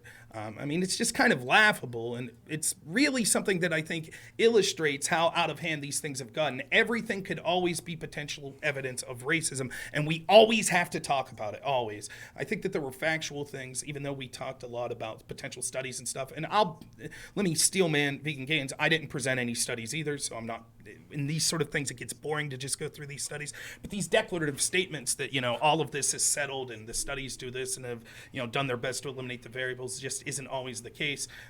I think that, a lot of the suggestions that were offered here are just nonsensical. And I do have to get serious for a moment. If you take nothing away from this, please take this away. Comply with the police to the best of your ability. Have your day in court. I'm not saying there's a 100% chance that nothing bad will happen to you, but you're almost always going to make the situation worse by trying to flee in that matter, and it's going to escalate the situation. And the problem is with what Vegan Gains, and this is a serious, egregious thing that he's doing here, because literally his words, if someone's influenced by his words or the people like him, will lead to people dying, like that gentleman at Wendy's after the George Floyd situation that tried to flee, because he would have said in that moment, I felt that my life was in danger. The problem is that it's subjective. And we could see that there are people that legitimately feel, like, let's just go through the chain of events. Vegan Gains, through no evidence whatsoever, thinks that it's very likely that racism had a role in this. Well, it wouldn't be a stretch to think someone who thinks that the people that are arresting them are racist might legitimately feel that something bad's going to happen to them, that they could have violence against them. So that person might say, well, I feel that my health's in jeopardy, so I'm going to flee. When really, it could be that that person wasn't racist. He was just an angry cop because you did something that he didn't like and was a little rough with you. I myself have been thrown on the ground by a police officer and arrested and had blood coming out my nose. I could have said, this guy's a dick. He just had blood coming out my nose. I'm going to run. I'm going to do my best, which would have exacerbated it. Instead, I laughed and said someone filmed it. The officer was going to lose his job. He wiped the blood from my face, put me in the drunk tank, and I ended up getting the charges dropped later. But the idea that he's honestly suggesting, if you subjectively feel that your health's in danger because the cops are rotten bastards, then absolutely you should run, is one of the most dangerous things that I've heard people say in a debate that I've interacted with. This is terrible advice. And this is sort of the problem with the systemic racism crew that says that we always need to have this talk. They are actually making things worse for the very communities that they claim to want to help. It's making things worse. And so, no, we don't need to have these sorts of conversations. Instead, we should be having conversations about holding bad cops accountable, understanding that not everything is magically hand-waved away by saying systemic racism. Stop playing into these games that the people that are running this country want to do through this division, saying that we blame Christians, we blame white people, black people are perpetual victims, gay people are perpetual victims, trans people are perpetual victims, and creating these protected victimhood classes. All of this is part and parcel to this game led by people that aren't doing anything to benefit white people, black people, straight people, gay people, Christians, non-Christians, etc. And the more that we just say, I suspect that racism might possibly have something, so we need to talk about it. This conversation happens ad nauseum over and over and over again. So if you take anything away from the debate, it's this. We had a whole debate because someone feels that a black guy using the N-word is evidence that they're racist, and then he proceeded to tell you that if you feel that you're being jeopardized by police, that you should run from them. That is terrible advice.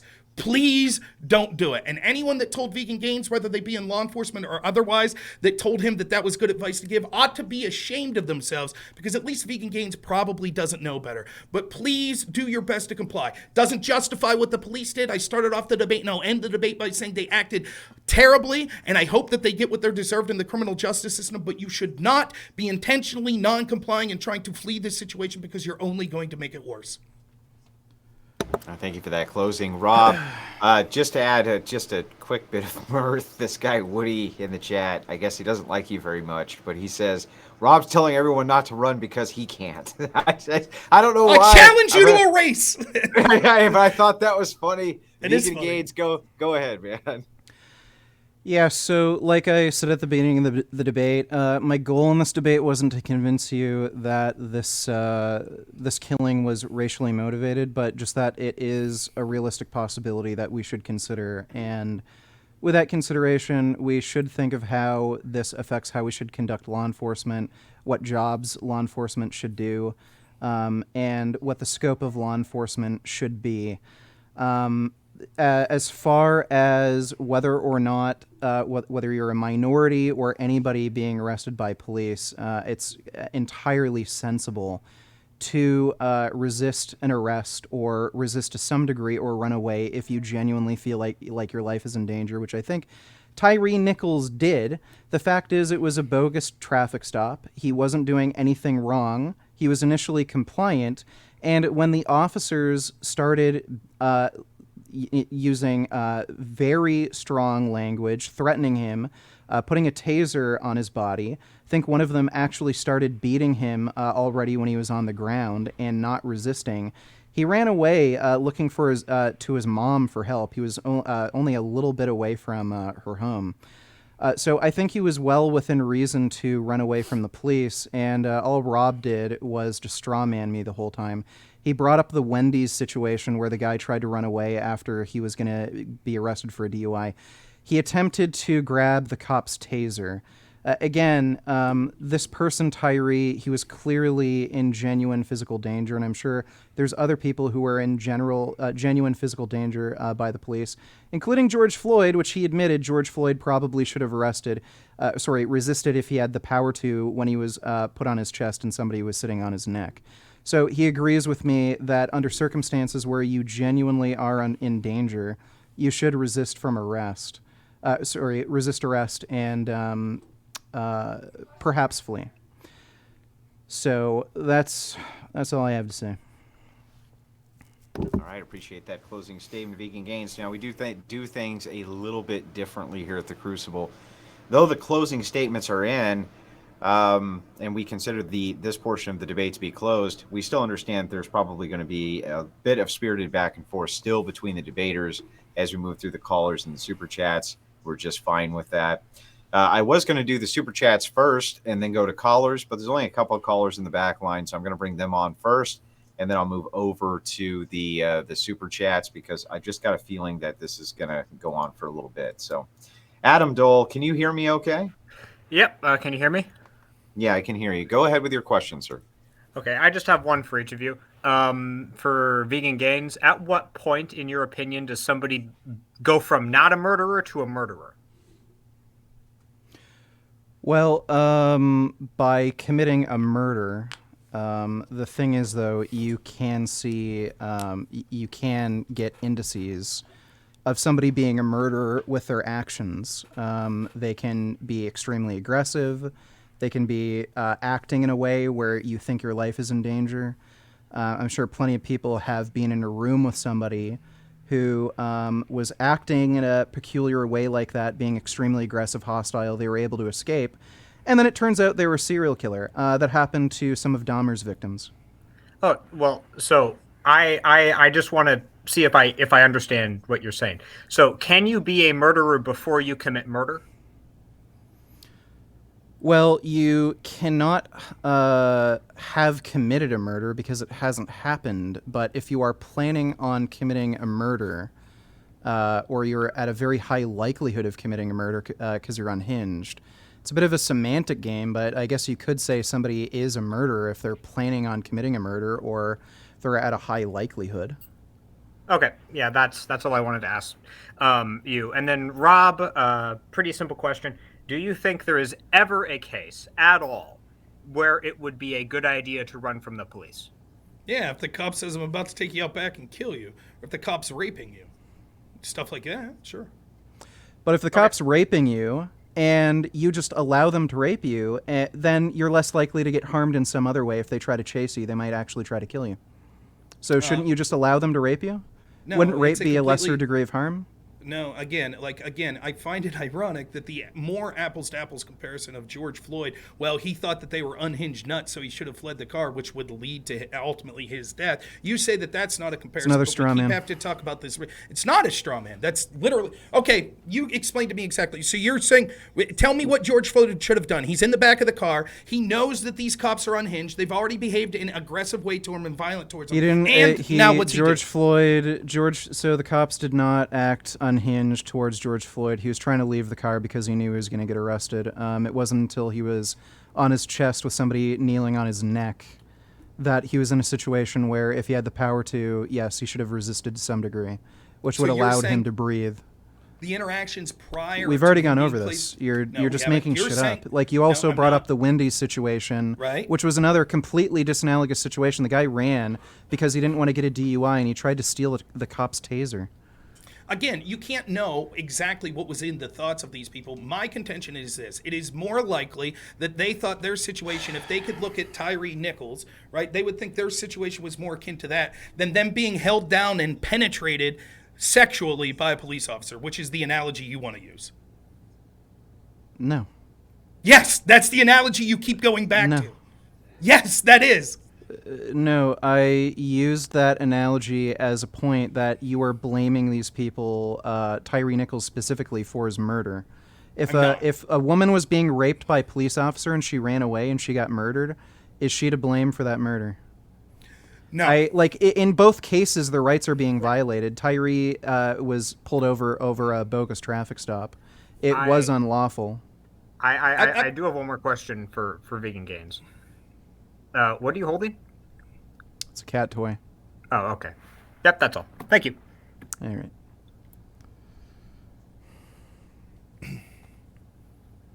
Will, can you hear me? Are you on the line? Yep. Okay, go ahead with your question, sir. All right. So this is to Rob. So I think we've been talking too much about like the actual like the race, quote unquote, of like the 5 individuals, right? But what I'm most concerned about is like sort of the systemic issues that caused those 5 people to be there in the first place.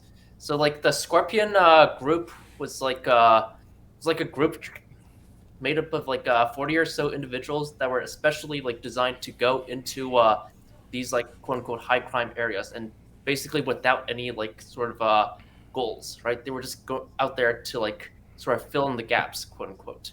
So like I was just wondering if you think those specific like policies, right, that led to like the creation of the Scorpion group were based on like white supremacy or at least like inspired by it. No, I don't think they're Well, inspired by like. I'm sorry. so- I thought when he said so- my question first, Rob, I thought he meant me. Go ahead. Oh, did you want to answer first? Go ahead. Okay. So just because a policy is created, it's not necessarily created for white supremacy reasons, because like whites are superior or anything. There could be good intentions in mind, but the policy turns out being racist or discriminatory in some way. I think with the Scorpion Squad, since it was a black woman who's the police chief there who actually formed the squad, she likely didn't have any racist intentions. She might have been emulating policies from other police departments, or maybe some superior of hers Actually, recommended. the woman there, she actually made like another similar one in Georgia, and like there were some like issues there. That squad was like disbanded or like reprimanded or something, and then she Yeah? transferred there Interesting. to, Okay. to Memphis. So like it was, I think it might have been like her specifically to like Sure. sort of, or like the Yeah. mayor approved, but So yeah, I'm I saying, think we like, can sort of say, the laws itself rather than yeah. like behind it. So I wouldn't say this was, like, at least in this instance, this was created for racist purposes, but I think it likely had racist outcomes. And at the very least, it creates just a bad situation where you have things like pretextual stops. Cops that are overly aggressive for no fucking reason, they end up having a bad relationship, an adversarial relationship with a community. So it's not necessarily made for racist reasons, but there can be racist outcomes. And Want me to caller, answer the question? Do well, you I mean, I can, sort of Rob, wanted but Rob to but- get chime in there as well. Sorry. okay. Well, I was just going to ask you I'm fine. if you I'm had a fine wrap up taking the question, call. but that's fine. That's fine. Go ahead, Rob. I'll be brief. Like, look, again, it's always this question: does systemic racism have something to do with it? Well, it depends on what you mean. I think there is systemic. People in positions of power in this country don't give a shit about the people of this country. There is systemic racism in the form of direct policies that are directed against, for example, white people that we could see in mortgage lending schemes or in divvying out funds to farmers or CDC divvying out vaccines or culture attacking white people, academia having entire courses dedicated to the evils of whiteness but none to the evils of blackness or, any other race or ethnicity. So these things happen. But it could be that the policies also have disproportionate effects on people of color? Sure, that could be the case. Is it also true that there were these sorts of policies were even worse in the past that were directed specifically at people of color? Sure. But let's phrase the question another way. Why is it that we could never talk about, increased police force, even if it's done terribly, even if the Scorpion Force was a bad idea and it wasn't implemented in a good way? It seems like anytime we talk about increased policing in neighborhoods of color, we say, that means that they're targeting people of color. Right. Well, why don't we look at it from the victimhood side? Maybe that means they're policing areas where there's predominantly black victims, and that's why there's an increased presence there because they care more about the black victims. But we never look at it that way. Anytime we talk about, for example, the disproportionate amount of violent crime in inner city black neighborhoods, you're accused of being a racist. But those crimes, the victims of those crimes are also disproportionately black.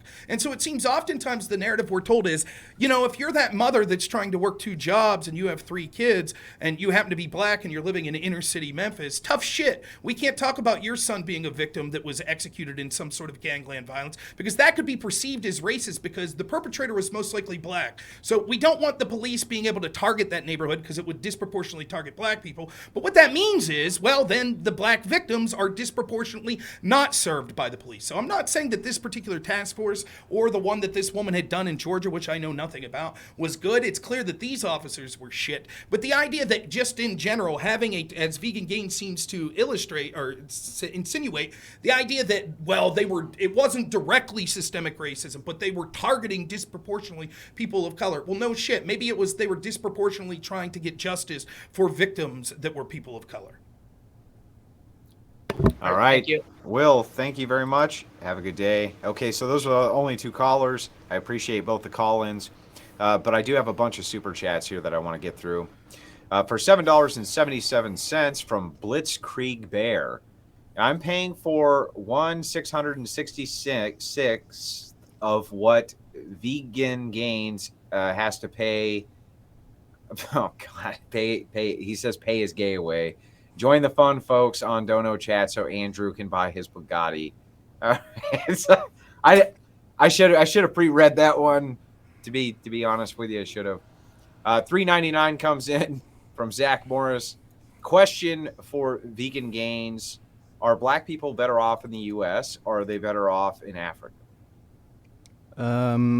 It would they'd probably be better off in the U.S. I guess it would depend where in Africa. I know there's some very well-off people in certain areas. I know there's a lot of rich black people in like Nigeria, but it really depends. I'd say for the most part, yeah, most black people are probably going to be better off in the U.S.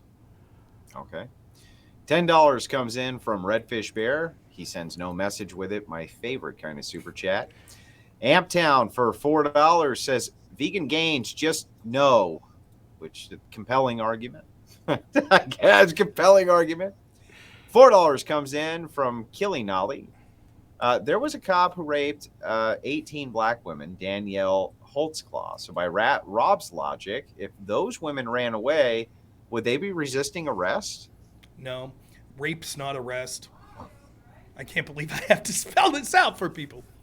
So I'm just wondering, why is rape unique? Because Tyre Nichols was illegally stopped. So why is it okay to run away in cases of rape, but not when your rights are being violated in some other way? Because rape takes all potential impact of law enforcement justifiably doing their job. So it might be your opinion that they were illegally stopped. However, a series of lawyers could determine actually we think that this was a legal precursor stop and so that it was okay. You don't get to subjectively make the call that you feel that the reason you're being pulled over. I'll give you an example. Well, I knew this a guy. this isn't let me subject. finish Like here. again, you're injecting your own context into this. Supposing Tyre was illegally stopped, why is it okay to violate somebody's rights in every other way when they're illegally stopped, but in a case of rape, it's unique? Do you think that it's legal to stop people at DUI checkpoints? Depends. I don't know if about the laws in certain areas. I think Well, would in Okay, would you agree that there are a substantial amount of lawyers and other people, which I'm sympathetic yeah, to? sure. that We're say not that talking about stopping people please, at DUI checkpoints. right, I'm but talking you would about agree. somebody You would lying agree about that a traffic stop. You would agree that there are a litany of people that would say, "I feel this is an unjustified stop." Correct?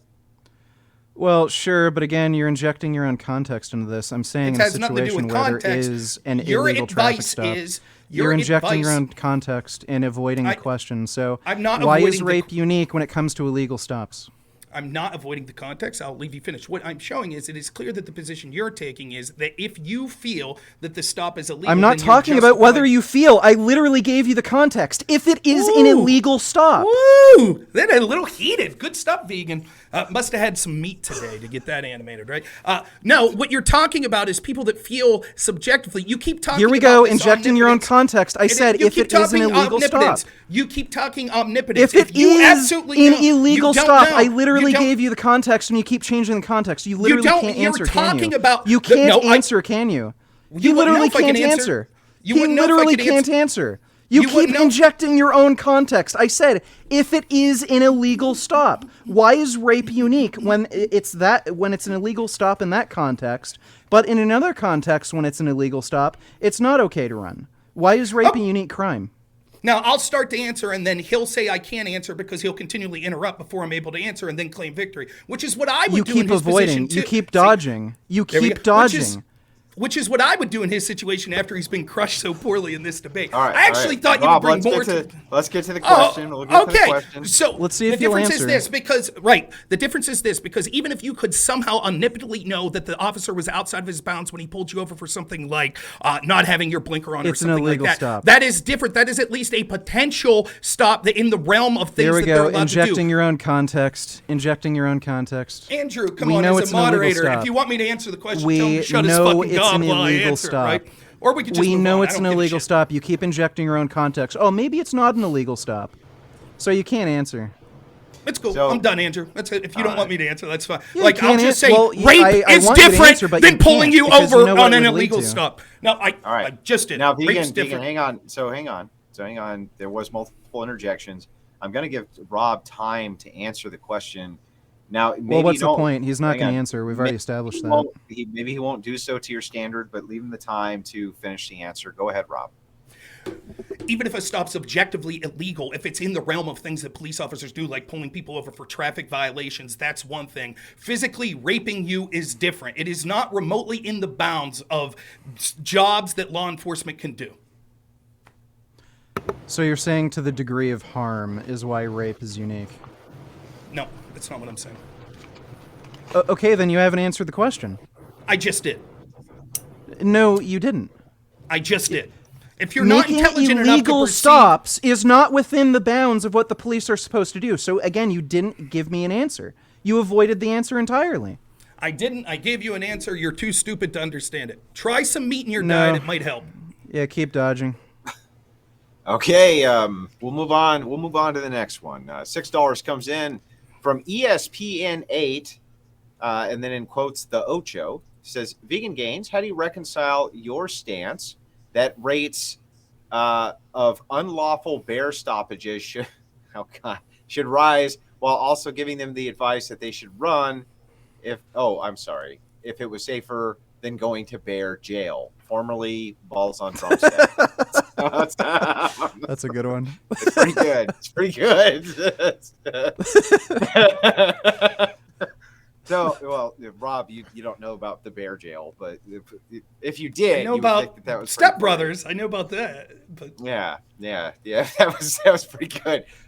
$10 comes in from Brandy, and she says, I did have a question for Vegan Gains and why he always brings up rape to justify his arguments. But maybe I don't want to know the answer. Anyway, great stream, great debates. The chat is always awesome. There is a lot of rape in your arguments, I must admit, Vegan Gains. Is there a reason for that, or?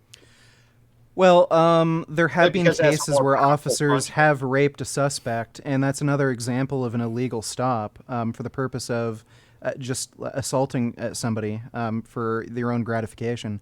I don't see anything unique between an officer stopping a woman to rape them and an officer conducting an illegal stop to get something else out of somebody else. If it's illegal, it's illegal. If he's going to say it's okay to run away in a case of rape, but it's not okay to resist in a case of an unlawful arrest, unless you're just going to argue, unless you have my position that if you believe you're in greater danger by accepting the arrest or whatever, then running away makes sense. cop pulls you over and says your tags are expired, and it's definitely not. Your tags definitely aren't expired. Your advice is to run. Get in your car and run, correct? Why? No, it's safer to stay there. Right. Which is why you shouldn't run. Which is why Tyre Nichols shouldn't have ran. Well, we don't know. Again, we know the outcome. The guy was murdered, and we saw We do how know he aggressive ran, the cops and were we at do the kn- initial stop. We do know he ran and he died. We do know that. Yeah, well, we know why he ran as well. We saw the stop. A stop being illegal is different, right? It's fundamentally what's different about rape. Like, if you're being, and I can't believe it's bad faith that that you're even bringing this up, because every one of us know we don't need source, please, that rape's bad, source that's different than saying your taillight's broken and pulling you over. Like, everyone knows the difference. But if we're going to engage in this line of questioning, what's fundamentally different is, do you think that on average your chances of escalating the situation with police would be increased, even though you think it was an illegal stop, if you run from them? Yes, on average it will be. If they're literally raping you when you run, that's different. So Wait, so is that you've done true? this. What's Says he ran because he was fucking the wife of the cop who pulled him over. It's an allegation. It's an allegation. It's not confirmed yet. It's possible, but it's not confirmed. You've done this in the entire debate where you inject your own context into things and make disanalogies. Getting pulled over because your light's out when it's not is not the same thing what happened to Tyre Nichols. Why did they pull him over? It's just... Why did they pull him over? Well, we don't know exactly why, but we do know the traffic stop was bogus. So They claimed reckless at the driving, end of the day, your but we definitive know claims. it was lie. Okay, why was it? How do we They know claimed it was lying? it was reckless driving. And Okay, how do we know that was a lie? How do we know that? Yeah, so the main piece of evidence is that when other officers were on the scene asking about why he was stopped, they couldn't give him a given answer. They just said, we're trying to get him now because he ran away. Okay, they so refused reckless to give an driving. What's the answer. statute? What's the statute in Memphis of reckless driving? Go ahead. We know it was a bogus stop. How do you know that? Because, again, when officers were attending the scene, other officers, they were asked why he was being arrested and why was he stopped. They refused to give an answer. They just gave weird excuses and diverted and said, well, he ran, that's why we're trying to get him. And then that might be why they were asked trying directly, why was he stopped? They wouldn't give an answer. They only came up with that excuse after when they made a police report. There's also other contributory evidence. Apparently he was taking photographs, and he was an amateur photographer, and he was just taking photographs of the sunset after work. Like, the chances of him committing reckless driving are pretty unlikely, given the set of circumstances that we know.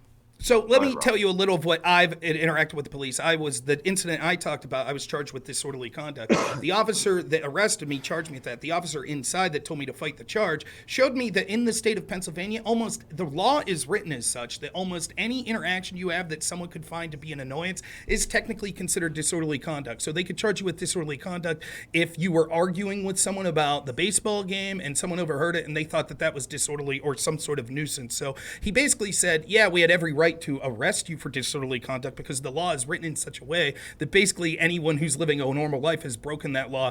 Now, we have a problem with the way that law is written. That's absolutely true. But you saying that definitively you understand because in the middle of this insane fucking melee that's going on, where these police are acting so egregiously, someone asks, by the way, why did you initially pull them over? And he's like, he ran. That's proof to you that this gentleman could not have engaged in reckless driving. What an asshole you will look If like. they were If asked let me finish. What an asshole you will look like if dash cam footage comes out that shows him doing There was something no dash reckless cam. in a vehicle. Well, if something would come out, a surveillance footage or something showing him in a car before the police, what an asshole you'll look like then, right? Because you'll say, oh my God, the initial All the stop footage was was released to the justified. public. So you know that every single surveillance camera on the streets where he happened to be driving, all of those tapes have been obtained by All the police. footage was already collected. They had no police dash cam that was on prior to the stop. They didn't have their body cams on prior to the stop. It was You only don't during know. the stop. There was no traffic cams that actually showed Tyre Nichols. All the don't footage know. is already being released. Okay, And if they pulled him over for reckless driving, why wouldn't they have said that when asked? Okay, It I makes just want to no be clear. sense. Timestamp this, right? Timestamp it. Your Great. statement I'm sure is 2 years from now we'll figure out he was in fact reckless driving. that's Great. not what I'm saying. It's more fundamental than that. You're literally saying all footage has been released to the public, all of it. There is nothing else out there. That's your statement. Yes. Okay, so I Yes, just want there's people no to know. other traffic footage. Okay, I just want people to know. If in the trial you see footage that wasn't currently released to the public, you know Vegan Gaines is a lying asshole.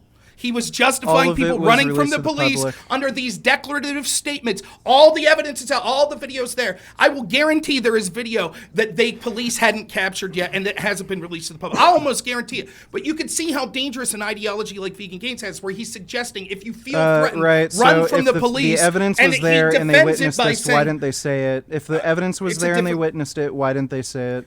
There could be a litany of reasons because they were engaged in beating the shit out of Right, someone so and didn't when you feel the were- need so to when there respond was- to someone else.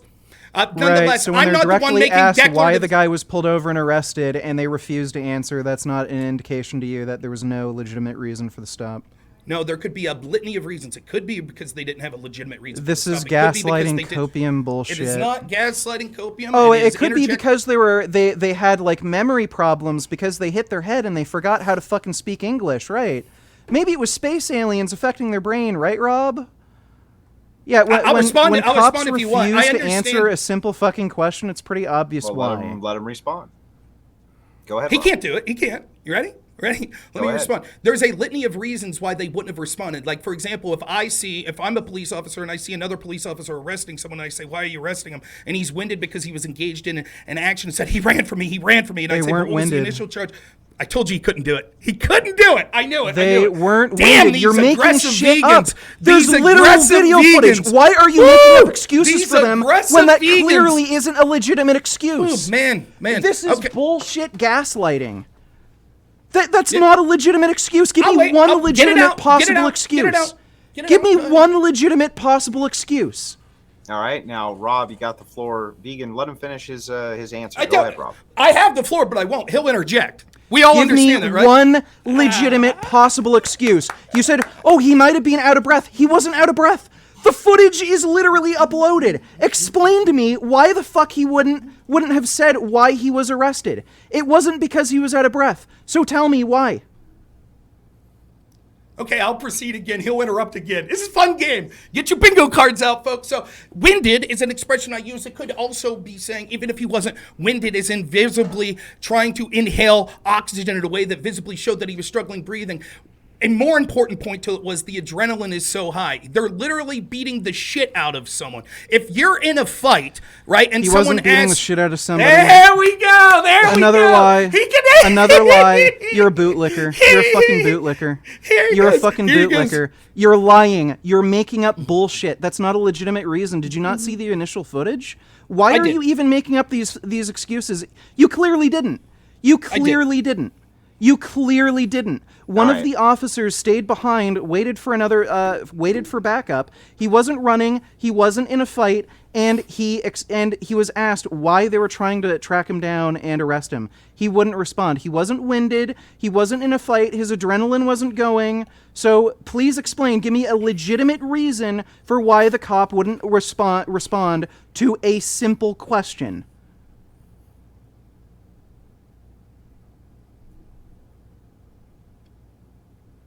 I'm choosing not to talk and leave this fuckhead interrupt me over and over again. Next Yeah, you're not question. going to talk because you're making yourself. I've look like a devastated fucking you in idiot. this You're debate. lying. I've devastated you. You're lying. You're giving dangers. You're literally you, lying to protect the cops. All right, you are all right. literally lying We to got protect we the got cops. hang on. We got to move on in the super chats. I got but shit to do with my life than dealing with this fucking moron. Yeah, Let's yeah, go. I know. You're I know. lying to protect the cops, and you're Yeah, calling hang me on, a fucking hang on. idiot. I got to ask this one question though, just for me, for my own. Just wondering, because this is the first time I had heard that potentially he sent a picture to somebody, say that he was like boning the wife or something. I hadn't heard that before. Vegan, would you say that there's at least a 25% chance that that's true? I'm not sure. The original source is questionable, so it was like a tweet made by somebody. So I'm not sure what the chances are, given that the stop was like just really bizarre circumstances. It wouldn't surprise me. Okay. If I can, Andrew, if I could respond. Yeah, The parents course. of Tyre Nichols have said that's bullshit. They have. So there was an article from Newsweek on January 31st that talked about how they interviewed the parents and everyone said, we don't have any, because I believe the allegation was that he was dating or sleeping with a woman that was the ex-wife of one of the cops. And the parents and everyone connected saying there's no proof of that. We haven't seen that. However, the following day, the police officers, the investigators in a press conference did say it's something we're looking into, but we haven't seen any proof of that yet. So it's not that it could be, it absolutely could be, but I haven't seen anything that suggests that there's proof of that. And the people that are publicly speaking that knew Tyre are saying that it's not true. Doesn't mean that it's not, but you know. All right.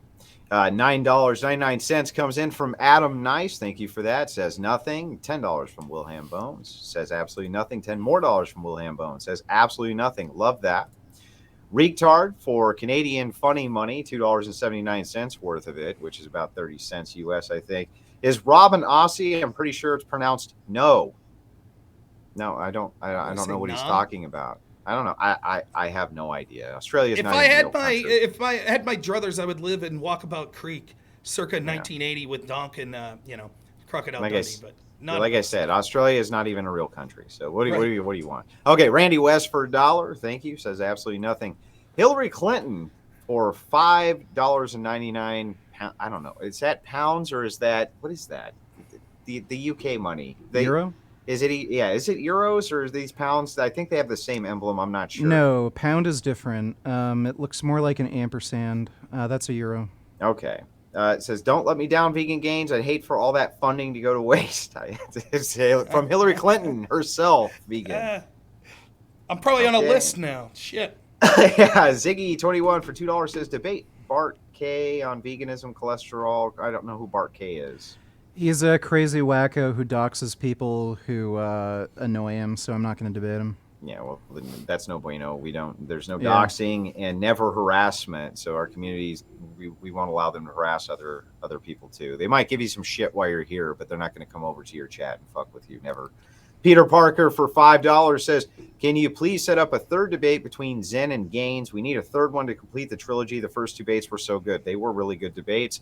And I'm sure that me and Vegan Gaines will talk in the future and we'll discuss future debates with different people that I'm sure will be a lot of fun." Rob Nor, Vegan Gaines, thank you guys so much for coming out this fine evening. It was a ton of fun, whether you think so or not. I mean, everybody had a good time. Vegan Gaines, take a minute, shout out your channel, and, of course, the OnlyFans if you'd like. Yeah, find me on YouTube. Vegan Gains is my channel handle. I'm on Instagram at vegangains.real and OnlyFans, of course. I'm Vegan Gains on OnlyFans. Okay. And then Rob Noor, go ahead.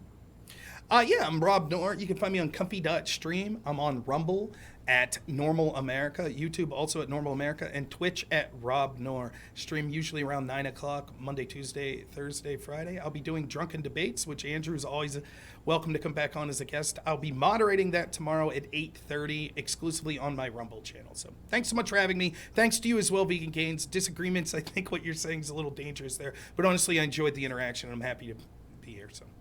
All right. And I appreciate it very much, gentlemen. And then Rob, if you want, we have a tradition to uphold, right? So from all of us here at the Crucible to all of you out there in Crucible land, have a wonderful night.